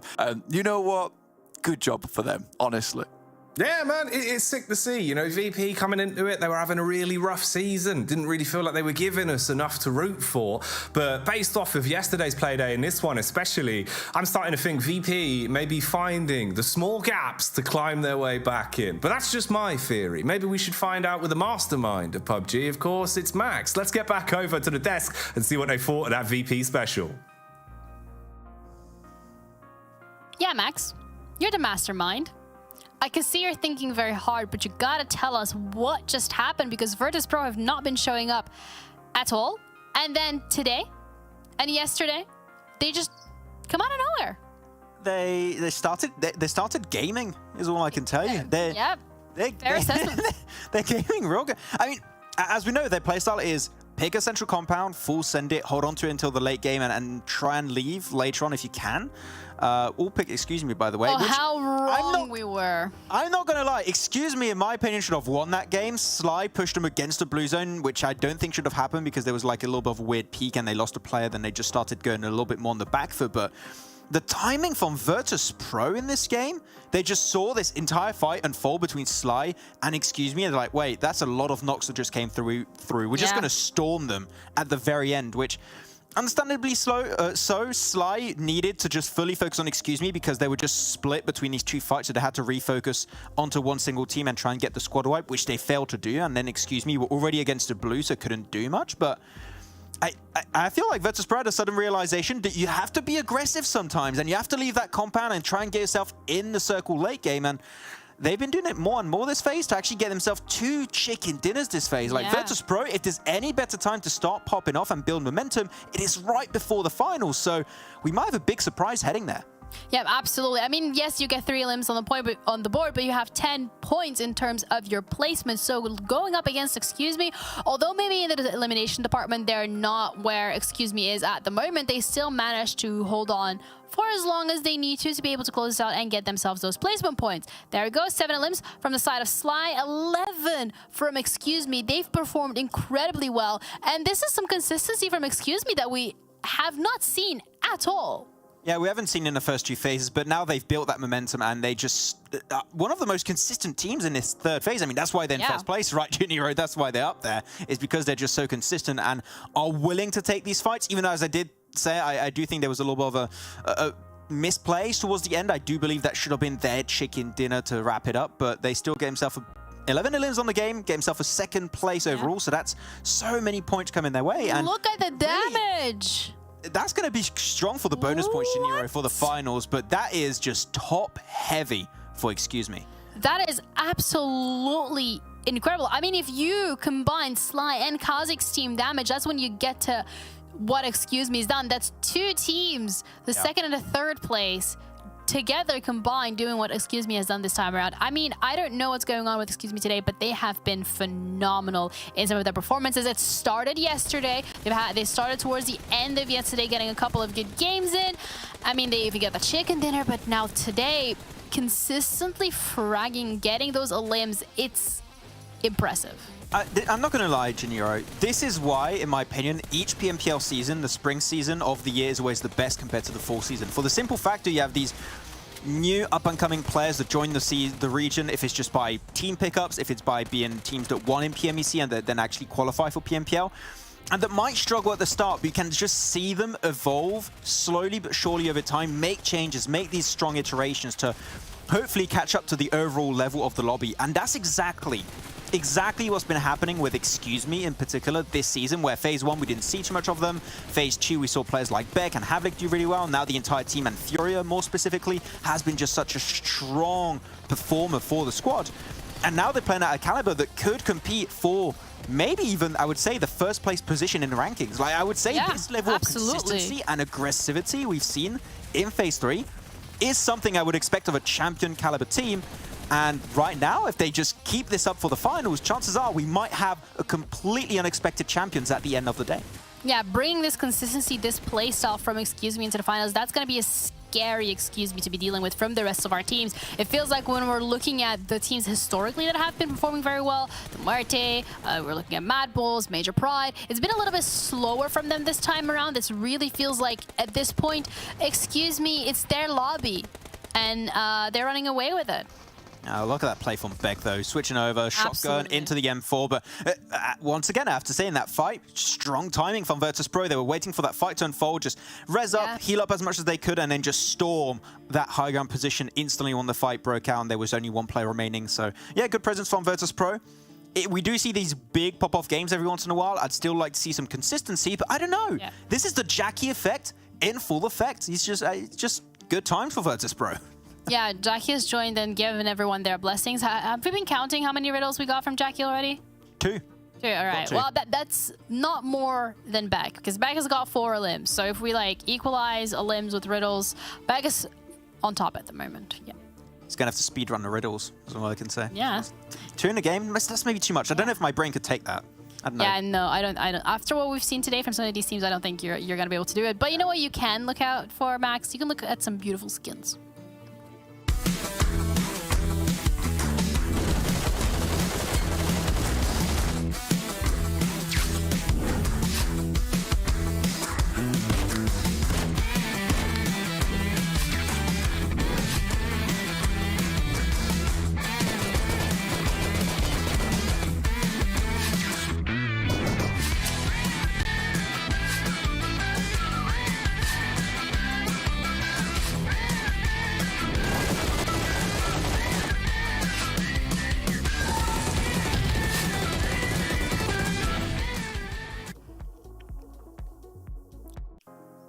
Great skins. Very cool. The tank. Very cool. The tank. Okay. It's always the tank. Okay, I am so excited to see one of the teams at some point play with that skin. Okay, that's all I'm gonna be talking about when that does happen.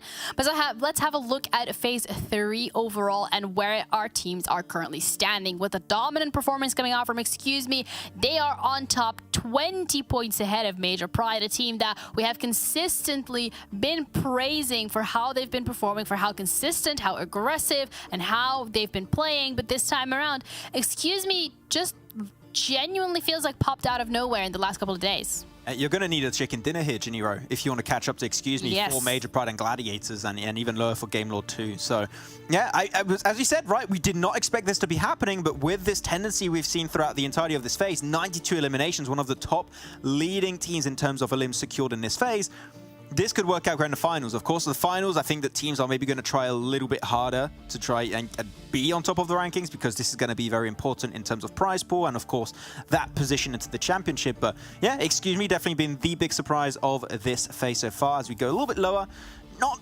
too much movement down here, unfortunately, which means that Avalanche has not moved out. It sucks because we were seeing Alicia at the start of the day doing well. He had like 6 limbs at one point, and then nothing, which we said it, one game is not going to cut it, Janiro. There's still another game today, 4 more tomorrow, but it might be done here. Oh, it's looking a little bit difficult from the side of Avalanche, but maybe Erangel is their saving grace. Maybe it might not be, but if you want to find out, stay tuned because we have Blank and Jackie on the cast to cover it all. Oh yes, the big Blanky back in the building to warm you up for a cozy game, Blank. That's what it's going to be. Now, I got a quick one for you, Blank. Riddle me this. Which team can play PUBG Mobile at the highest professional level and also move an incredible amount of snow at rapid rates? I think that's the VIRTUS.PRO, of course. They're pushing through. They're making things happen. At this rate, you know, 12th place right now, they might be VIRTUS.PROing their way through Vikendi. The snowiest of all the maps. So, you know, 12th place right now, 13th place is Unicorns of Love, lagging behind by 3 points. You know, there's a real possibility coming tomorrow that we might see VIRTUS.PRO in our first Vikendi, which would be unreal to see, and I'm excited for it.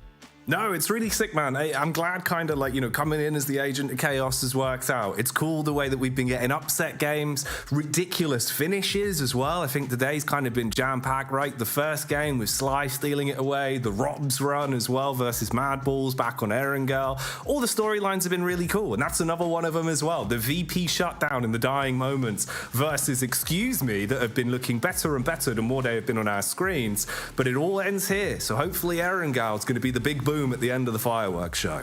This is what we're hoping for, right? I mean, we're still getting the same old faces over in the highest damage side of things. Octavian almost breaking through that 7,000 damage barrier. It is kind of insane that we're looking at right now, and he's really had a huge step up in performance for Nexus. He was very quiet towards the beginning of this tournament, a little bit scarily so. I was worried that, you know, we weren't going to see that same type of powerhouse coming through from Octavian recently, but it's certainly back in the fold, able to bring his team back into some of these really, really strong moments. Look at the map right now, though.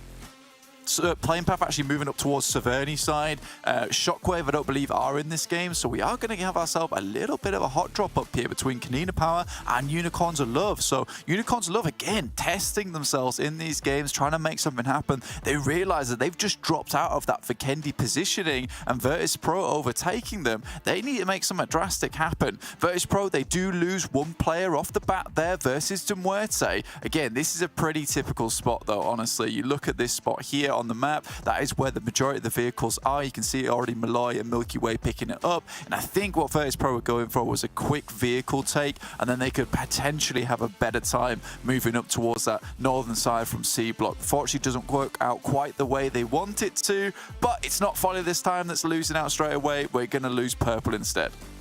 So similar sort of story to the opening moments that we had for VP last time. Will it pan out in the same way, though? Already it's going to be a very tall order, so we'll see how that goes as the game develops. Stuck into the action here early on, though. Unicorns of Love, Beast. He was really an unkillable machine into the previous game. No one could stop him on his warpath, but here, a well-timed grenade has already knocked him down to his knees, and they're going to look to try and hard commit onto that elimination. So Beast gone for Unicorns of Love already, as KONINA Power playing with quite a bit of pep in their step, as they're playing around this one nicely. Mimichi trapped in a burning building. They've got control of the lower floor. He runs as high up as he can. Only avenue of escape would be out the balcony or over the top here through the window.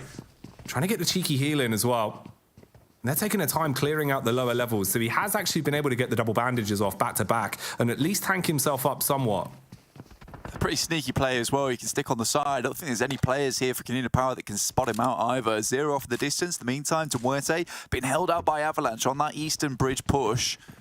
Gorazin has sights on. Micro Uzi in hand, looking to finish things off. Apollodoy around the side. UMP strong in close range, but the DBS is just not enough versus the dual submachine gun action coming through from KONINA Power. And now Mickey has to pull something strong out the bag, but instantaneously it's fast from the backside, comes through with the DBS, quick cleanup. Now one last player from Unicorns of Love has to go as far as he can, opts to not even look for that vehicle as Palucci will send the shots through. Agorazim with the Scar L will finish off the job, and KONINA Power comfortably takes control of the northern side and puts 4 more points in the bag. And the worst thing ever for Unicorns of Love is they get absolutely no points on this game. game, which means that they remain in that 90-point barrier towards that bottom side. And VIRTUS.PRO, any points they get here now going forward is good news for them. Anything that they can put up will shove them harder up towards that top side. But it is now KONINA Power that's overtaken them with 94 points. It's all going topsy-turvy at the moment, Jackie.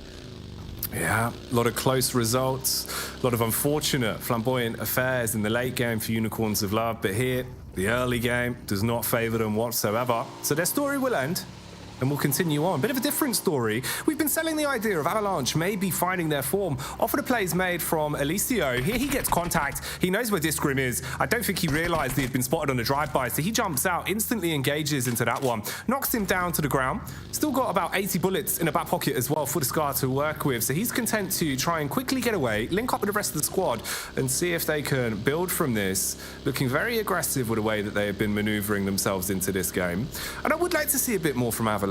Man, I think there definitely is the firepower there. The more we've seen the plays from Woodson, where it seems like he's really confident to take charge in awkward sort of 2vx's, the way that Eliseo can switch it on and really play some incredible PUBG as well at times has been big for them. It's just about being able to pass that on consistently, right? Not having the kind of unsustainable plays, but making the more continuous ones.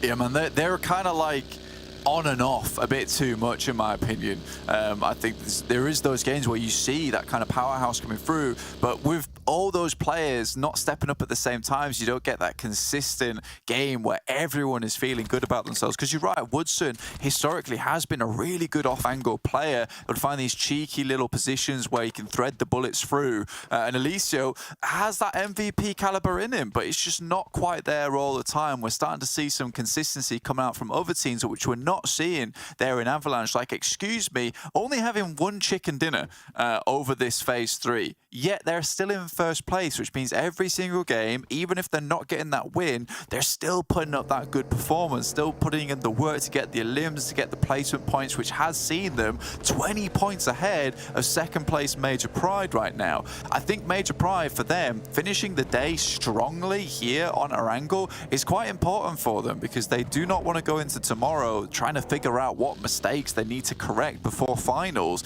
and before that Vikendi, where they want to pick up as many bonus points as possible, which will set them up nicely for that final sprint.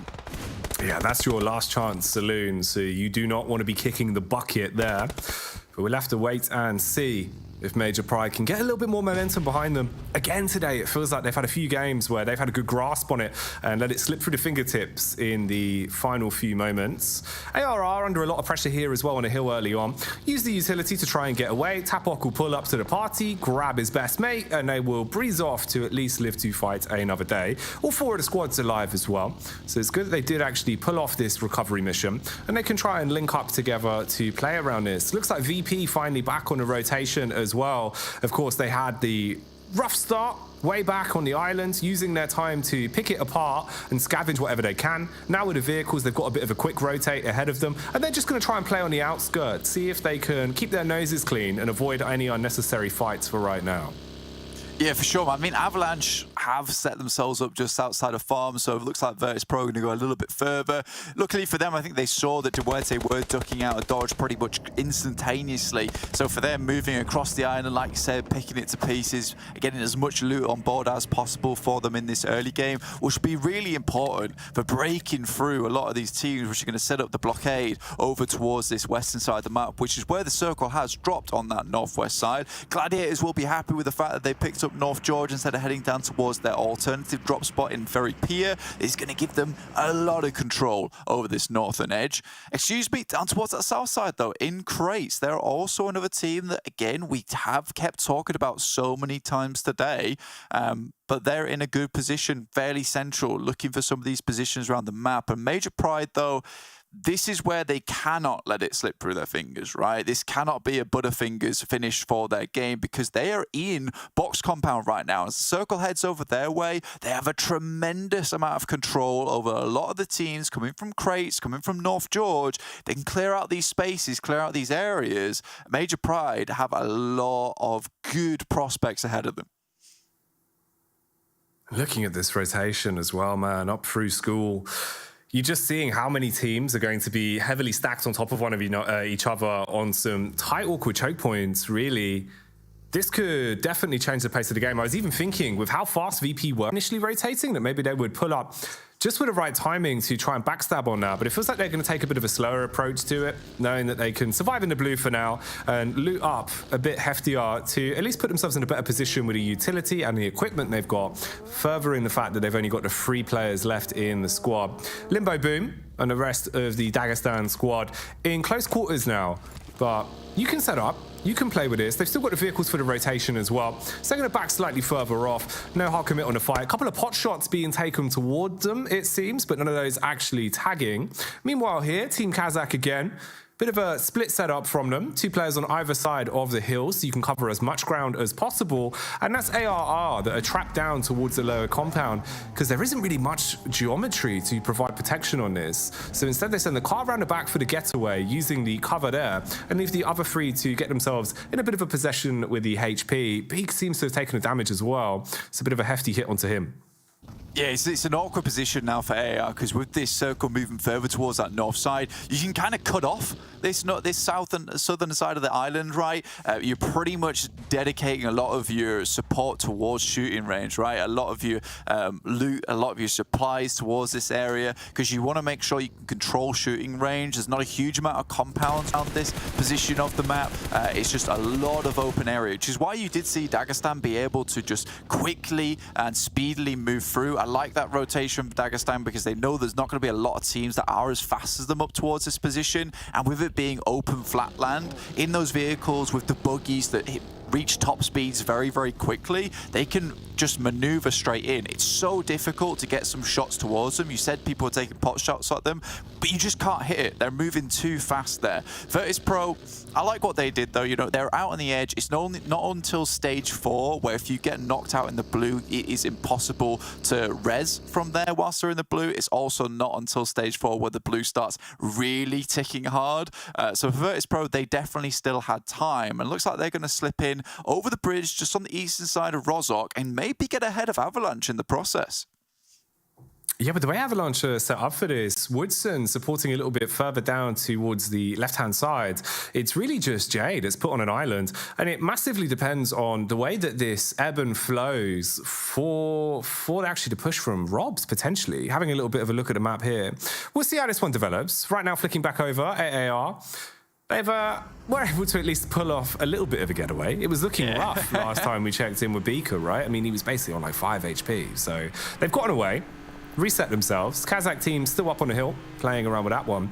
A major pride. Feel like they've been in a position where they should have had to fight tooth and nail throughout this one, but they've kind of gone relatively unscathed. Yeah, I mean, they're doing really good here because I think taking control of box compound, which is just on the other side of this bridge, it's really defensible, very easy to spot players coming from that southwest side. So people are really hesitant to make that crossing over that bridge. And that's why AAR have been in that like little closed off room with the blueprints out, trying to figure out exactly how they want to approach into this circle. With this next one dropping in, heading over towards that eastern side, they're going to make the flip happen at least and get on with it. But they'll probably move in through Rozhok way or over this mini island in the middle. So this is both a decent rotation, kind of gets them out of the way of box compound, which is still in the circle, which makes things awkward for teams like KASIK and Excuse Me that most likely will have to push through here. So Major Pride doesn't want to give up this location just yet. So they have major control over the southwest edge and can start playing that sweet play style. A bit of bumper cars here as panic kicks in for VP. A few bullets were shot past them.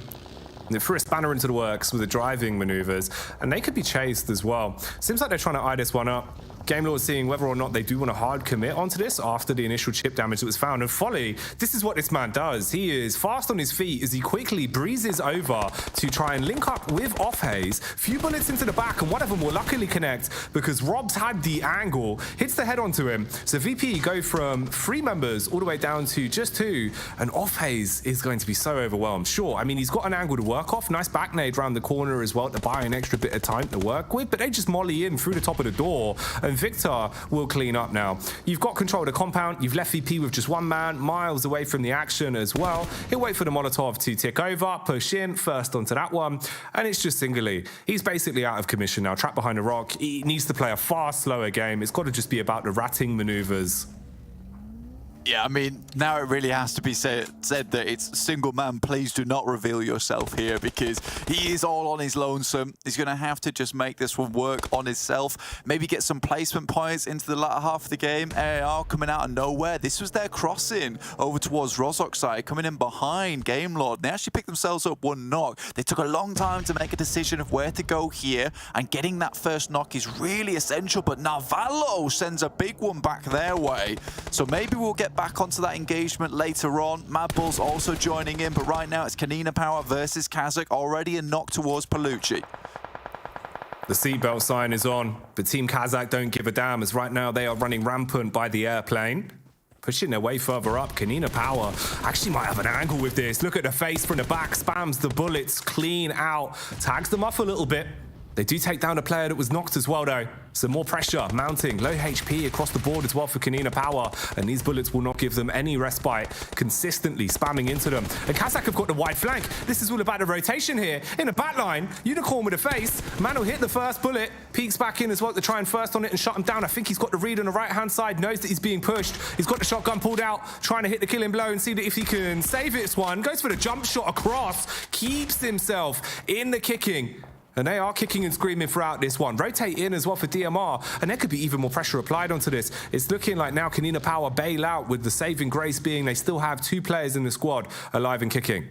Yeah, Bolodoy most likely going to go down here, sadly, to Magic, which means Fash final player. But we can't ever count Fash out. This man pulled off 2 1v4s in quick succession on Sanhok by himself just a couple days ago. So I think for KONINA Power, they're happy that their one lone soldier is still up. Kitsune tries to take him out, pulls off the back wheel there. He will spin out towards that top side, which actually plays into his advantage. But evasive maneuvers forced upon him. And they're chasing him down. Kitsune moving like the fox as he frolics his way up the top of the hill. Trying to get a bit of a read on this.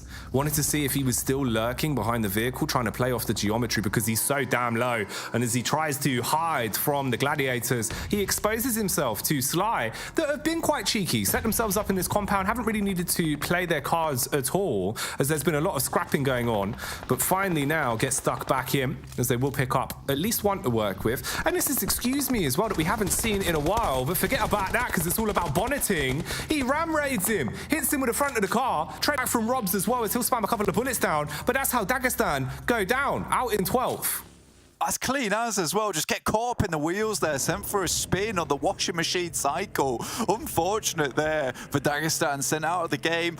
And it will be Game Lord still up with 4 players, 8 eliminations already found in this game. Robs with 4 of them, has been on an absolute tear today. MADBULLS moving in from that south side. Flique goes for a bit of a spot himself, all the way on the edge here. Looking to see what's going on up towards that northern edge. Sly Europe, though, do have that insanely good compound. A bit of high ground afforded to them as well. This is going to be a really good spot to play out this game. But with this game actually starting, this lobby with 15 teams, this is the max amount of teams that we can play in this lobby at once at the moment.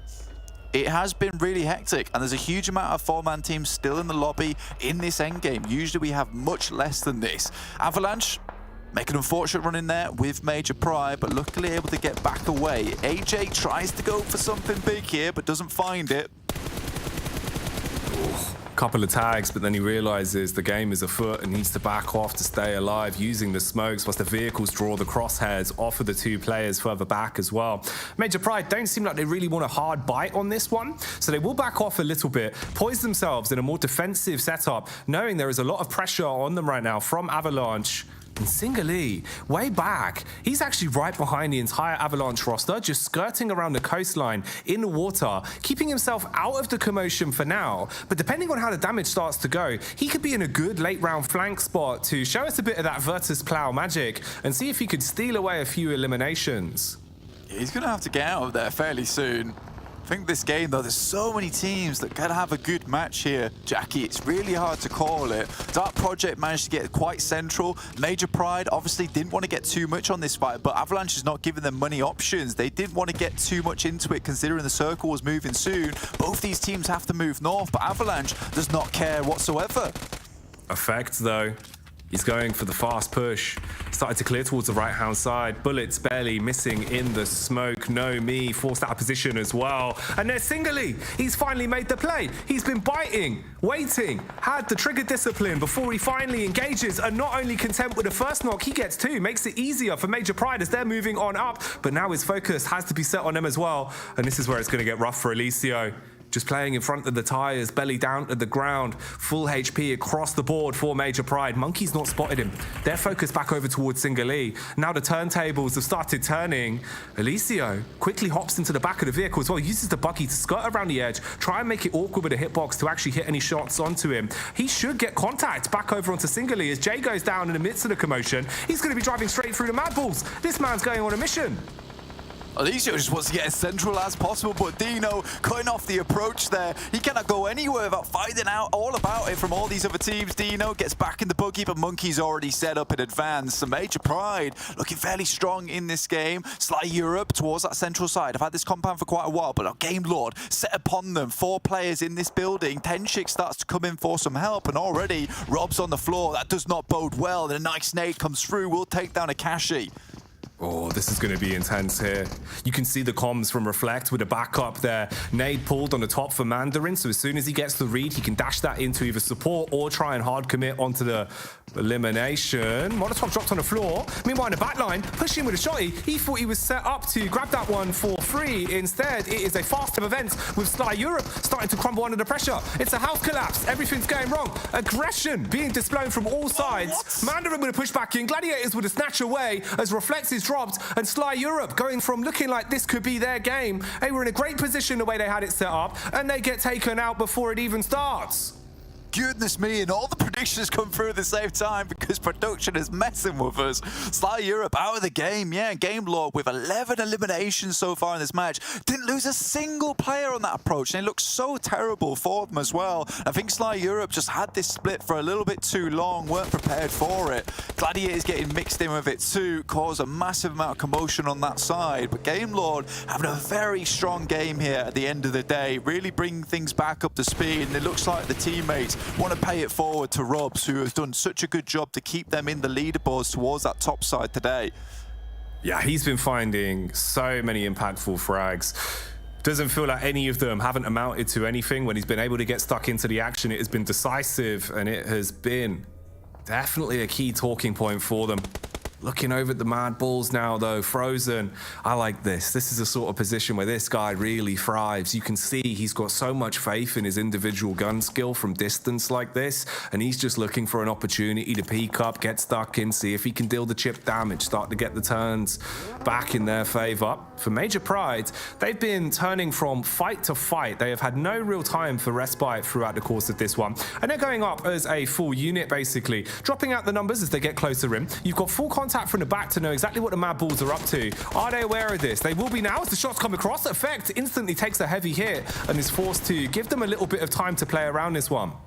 Fantastic spin around there from MADBULLS, actually, because Major Pride were really beset upon them, and in the meantime, MADBULLS were trying to get those vehicles out of position, out of way, so the Major Pride couldn't actually take down the wheels, shoot out the tires, explode the vehicles themselves, because they desperately need them to get in towards a circle. Looks like they're just going to send straight in over towards that project. Ivaneska has no idea, doesn't even hear the vehicle rocking up on them, and wait now, has to pull off something big. Tulika's wondering, though, because there was a knock that came through. Surely there's more members here. There goes the nade over the top. There's a lot of damage, but also Game Lord start to get into their own vehicles, moving in towards this position, rolling down over the top of MADBULLS themselves. Tulika out of the game, wait in the center.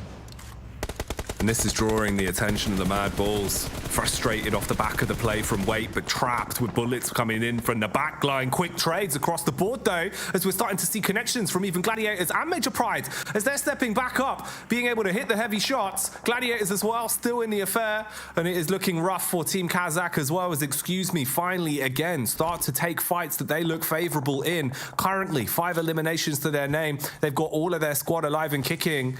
It was Sly Europe that looks set up to try and seal the deal on this one. Maybe it's Excuse Me that are looking to command respect now, but they are thrust into the fight. What remains of Team KASIK down towards the blade of the plane, trying to pick up the pieces and put themselves back into a better spot. Constant barrage of nades being lobbed towards them as well. And Furia, he's got contact from the back, realized the location of Major Pride, relays this info over, and he's so good at playing around his teammates. With Havlik there, you've got to worry. If Furia can get a couple of pot shots off, they might be able to convert from that. Moving down towards that south side, though, now they have to deal with Major Pride. Furia, first to face here, takes a huge amount of damage, but is committing with this nade, in fact. Nomi takes a huge hit, should get flushed out by that nade on the top side, but Dino finally finds the good nade over the top, which will take down Furia. But again, we're back into that 3v3 with Furia hitting the deck on the floor. All the biggest boys in the lobby here come out to play. MADBULLS taking a huge amount of damage, gets some good work over towards Game Lord, who have suffered equally, down to 2 players on their own. And Gladiators starting to take control of the lobby from that eastern side. Been fairly quiet, but now stepping up. And this is key as well. Excuse Me have basically been able to pick and choose what fights they want throughout the whole game. At least here, they first onto Furia, and as we've said, he sets them up into a lot of these plays. He goes in for that dice roll, gambles to see if he can either find an impactful frag or lose it for his team.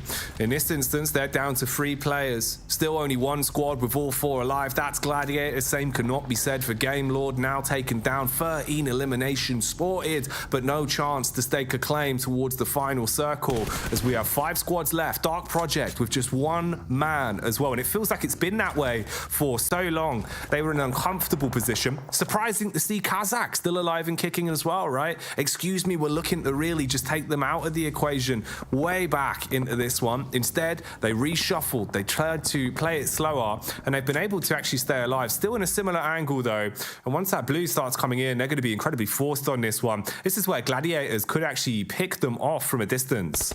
I mean, for KASIK, they've been living off the back of in-flight meals for the last 20 minutes here, so they would love to get a chicken dinner, but it's just looking so unlikely with Gladiators being so good on the approach here with a 2-2 split at the moment, controlling the northern side of the map and the south side at the same time. But here comes Excuse Me, 8 eliminations found, 3 players still up and kicking. There's still a potential for Excuse Me to have a good game here, but with the control the Gladiators currently showing us, there really does have to be a big change of events. This 2-2 split could come back to bite them though, Jackie. This is the big thing. If Major Pride finds a couple of shots towards Tixie and Matic, there's not much they can do to bring those 2 players back up for Meku and Kitsune.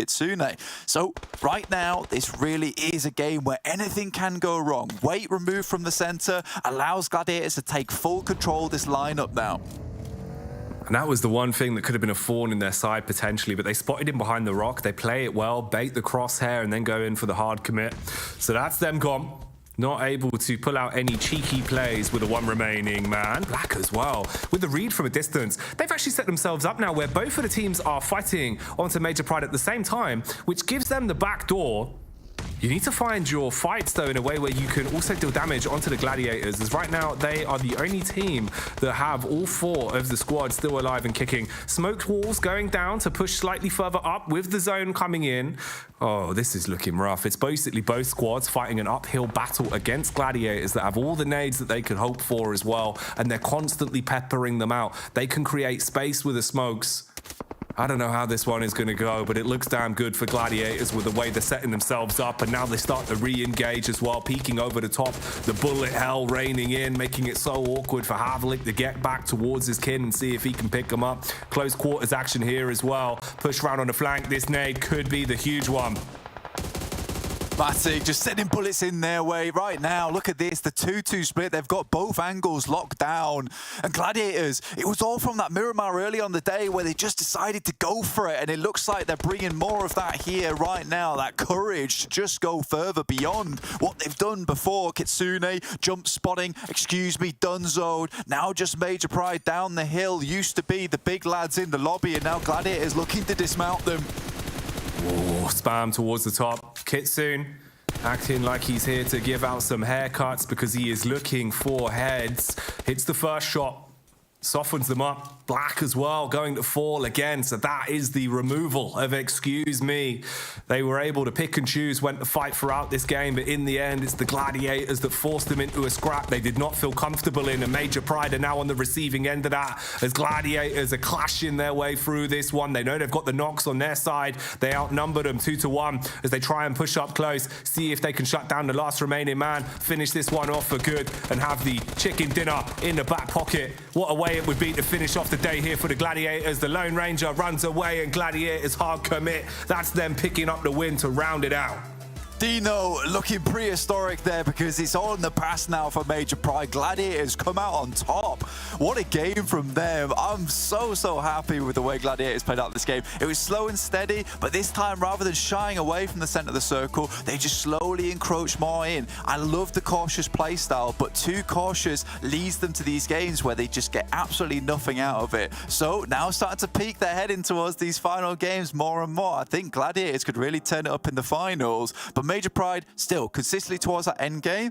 But again, it's Excuse Me. Find themselves a third place consistently at the top. And I think they will be again at the top of the leaderboards by the end of this one. You can almost see as well, it feels like the game's changed slightly, where teams are now realizing when Excuse Me are alive in those last few bouts, they want to prioritize fighting them just because of how lethal they've been throughout the days of play, especially with the amount of eliminations they're racking up. Don't let them get any more points, basically. But that's the way we round out the day then. Let's get back on over to the analyst desk, have a bit of a field day breaking this one down, because it was jam-packed with upsets. Jam-packed indeed. Thanks, guys. Great job on the cast. You managed to go through all 5 maps, and thank you, Monster, for making that possible, because the energy was needed with that one, Max. As Jackie said it himself, a couple of upsets happening that game, and Gladiators, they have stepped up to the plate. Excuse Me, we're looking, as well as Sly, in a very good position, to be completely honest, but, you know, yeah. I don't know if I would call Gladiators going to win an upset, but when it comes to fights, there were definitely some upsets. I'm mainly looking at Game Lord breaching on Sly and losing no one, and that fight like lasting, what, 15, 20 seconds?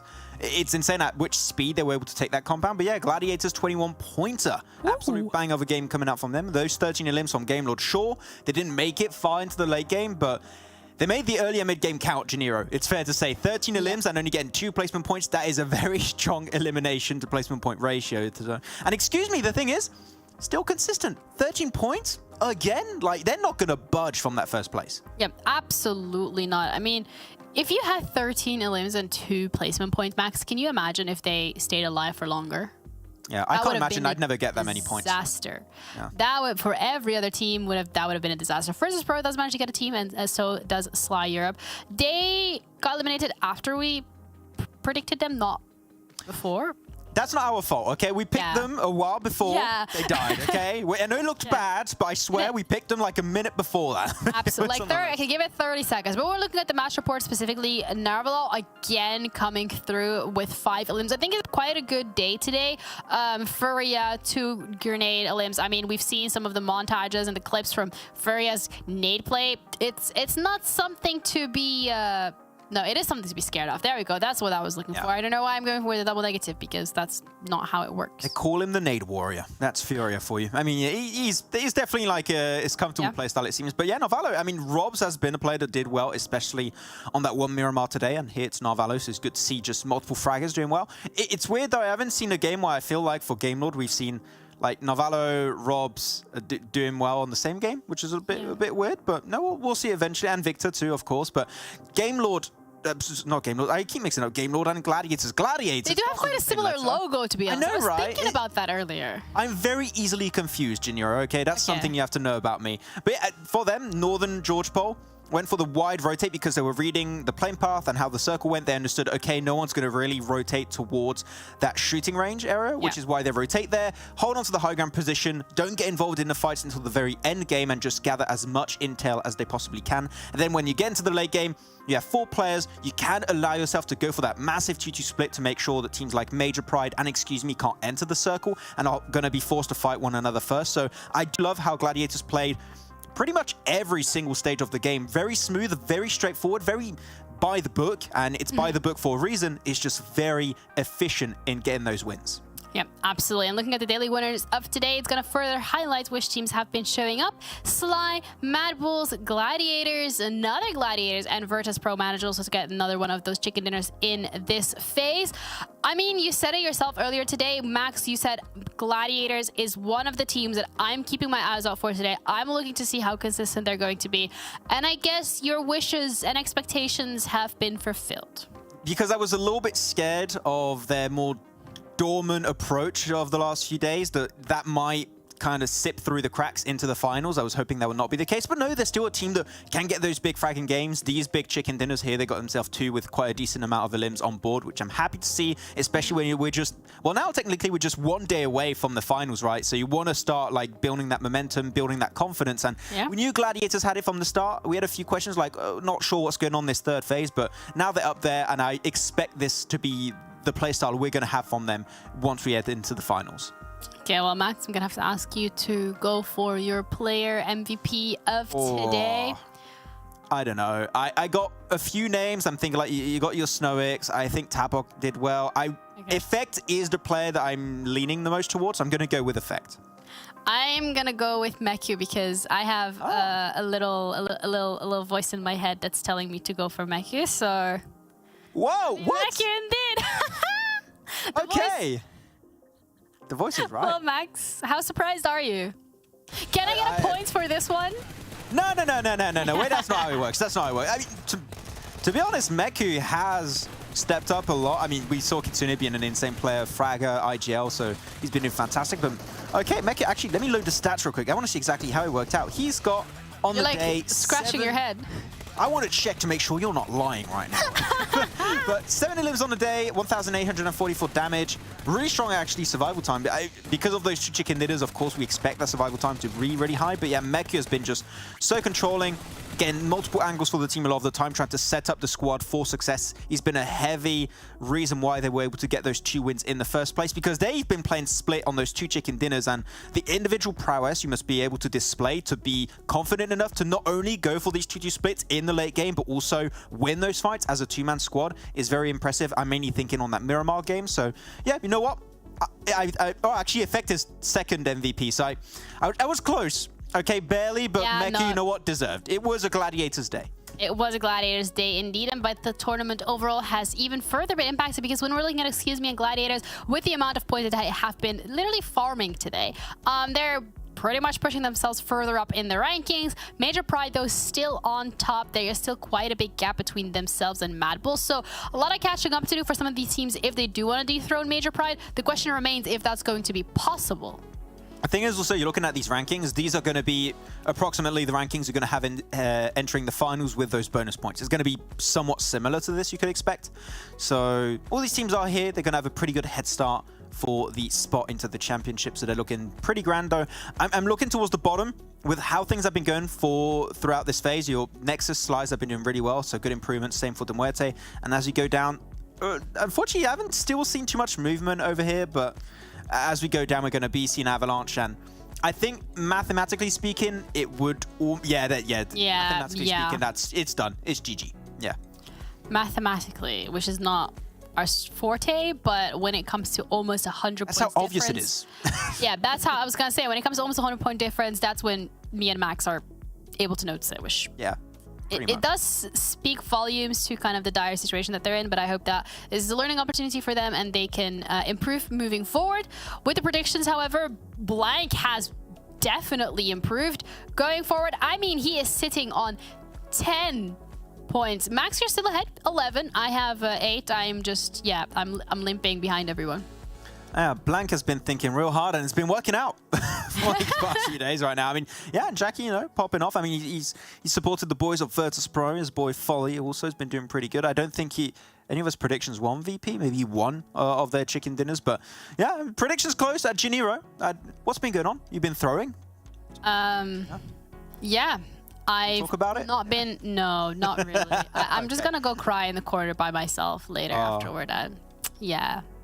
It happens, but you know, make sure to follow socials because this is sad, but the socials are great because they have some memes coming out from Max. He's making sure that you guys are feeling good, you guys are happy, you're getting caught up on the content. English is a little bit difficult sometimes. There's a QR code on the screen and make sure that you scan it. You'll be able to check them out. PUBG Mobile Esports Europe, that's where it's all at. And you can use hashtag PMPL EU if you want to tweet about anything. We also have a giveaway that Max is doing. He said it himself, today it's happening, so make sure that you do check it out if you want to have a chance at winning any of these, really. Yeah, after the show today, we'll be picking 2 winners and you'll be able to choose 1 skin of your choice out of these cool ones. And you just go follow Esports PUBGM EU over on Instagram and just make sure your DMs are open so we can reach out in case you're one of the lucky 2 winners of today. Well, thank you very much for that, Max. Guys, make sure that you tune into Turkey as well, another region that we continuously pride on their consistency and their talent. That's it from us for today. We're going to be back tomorrow, same time, same place. So I hope you guys have a good rest of your day, a good evening, and we will see you tomorrow.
structure.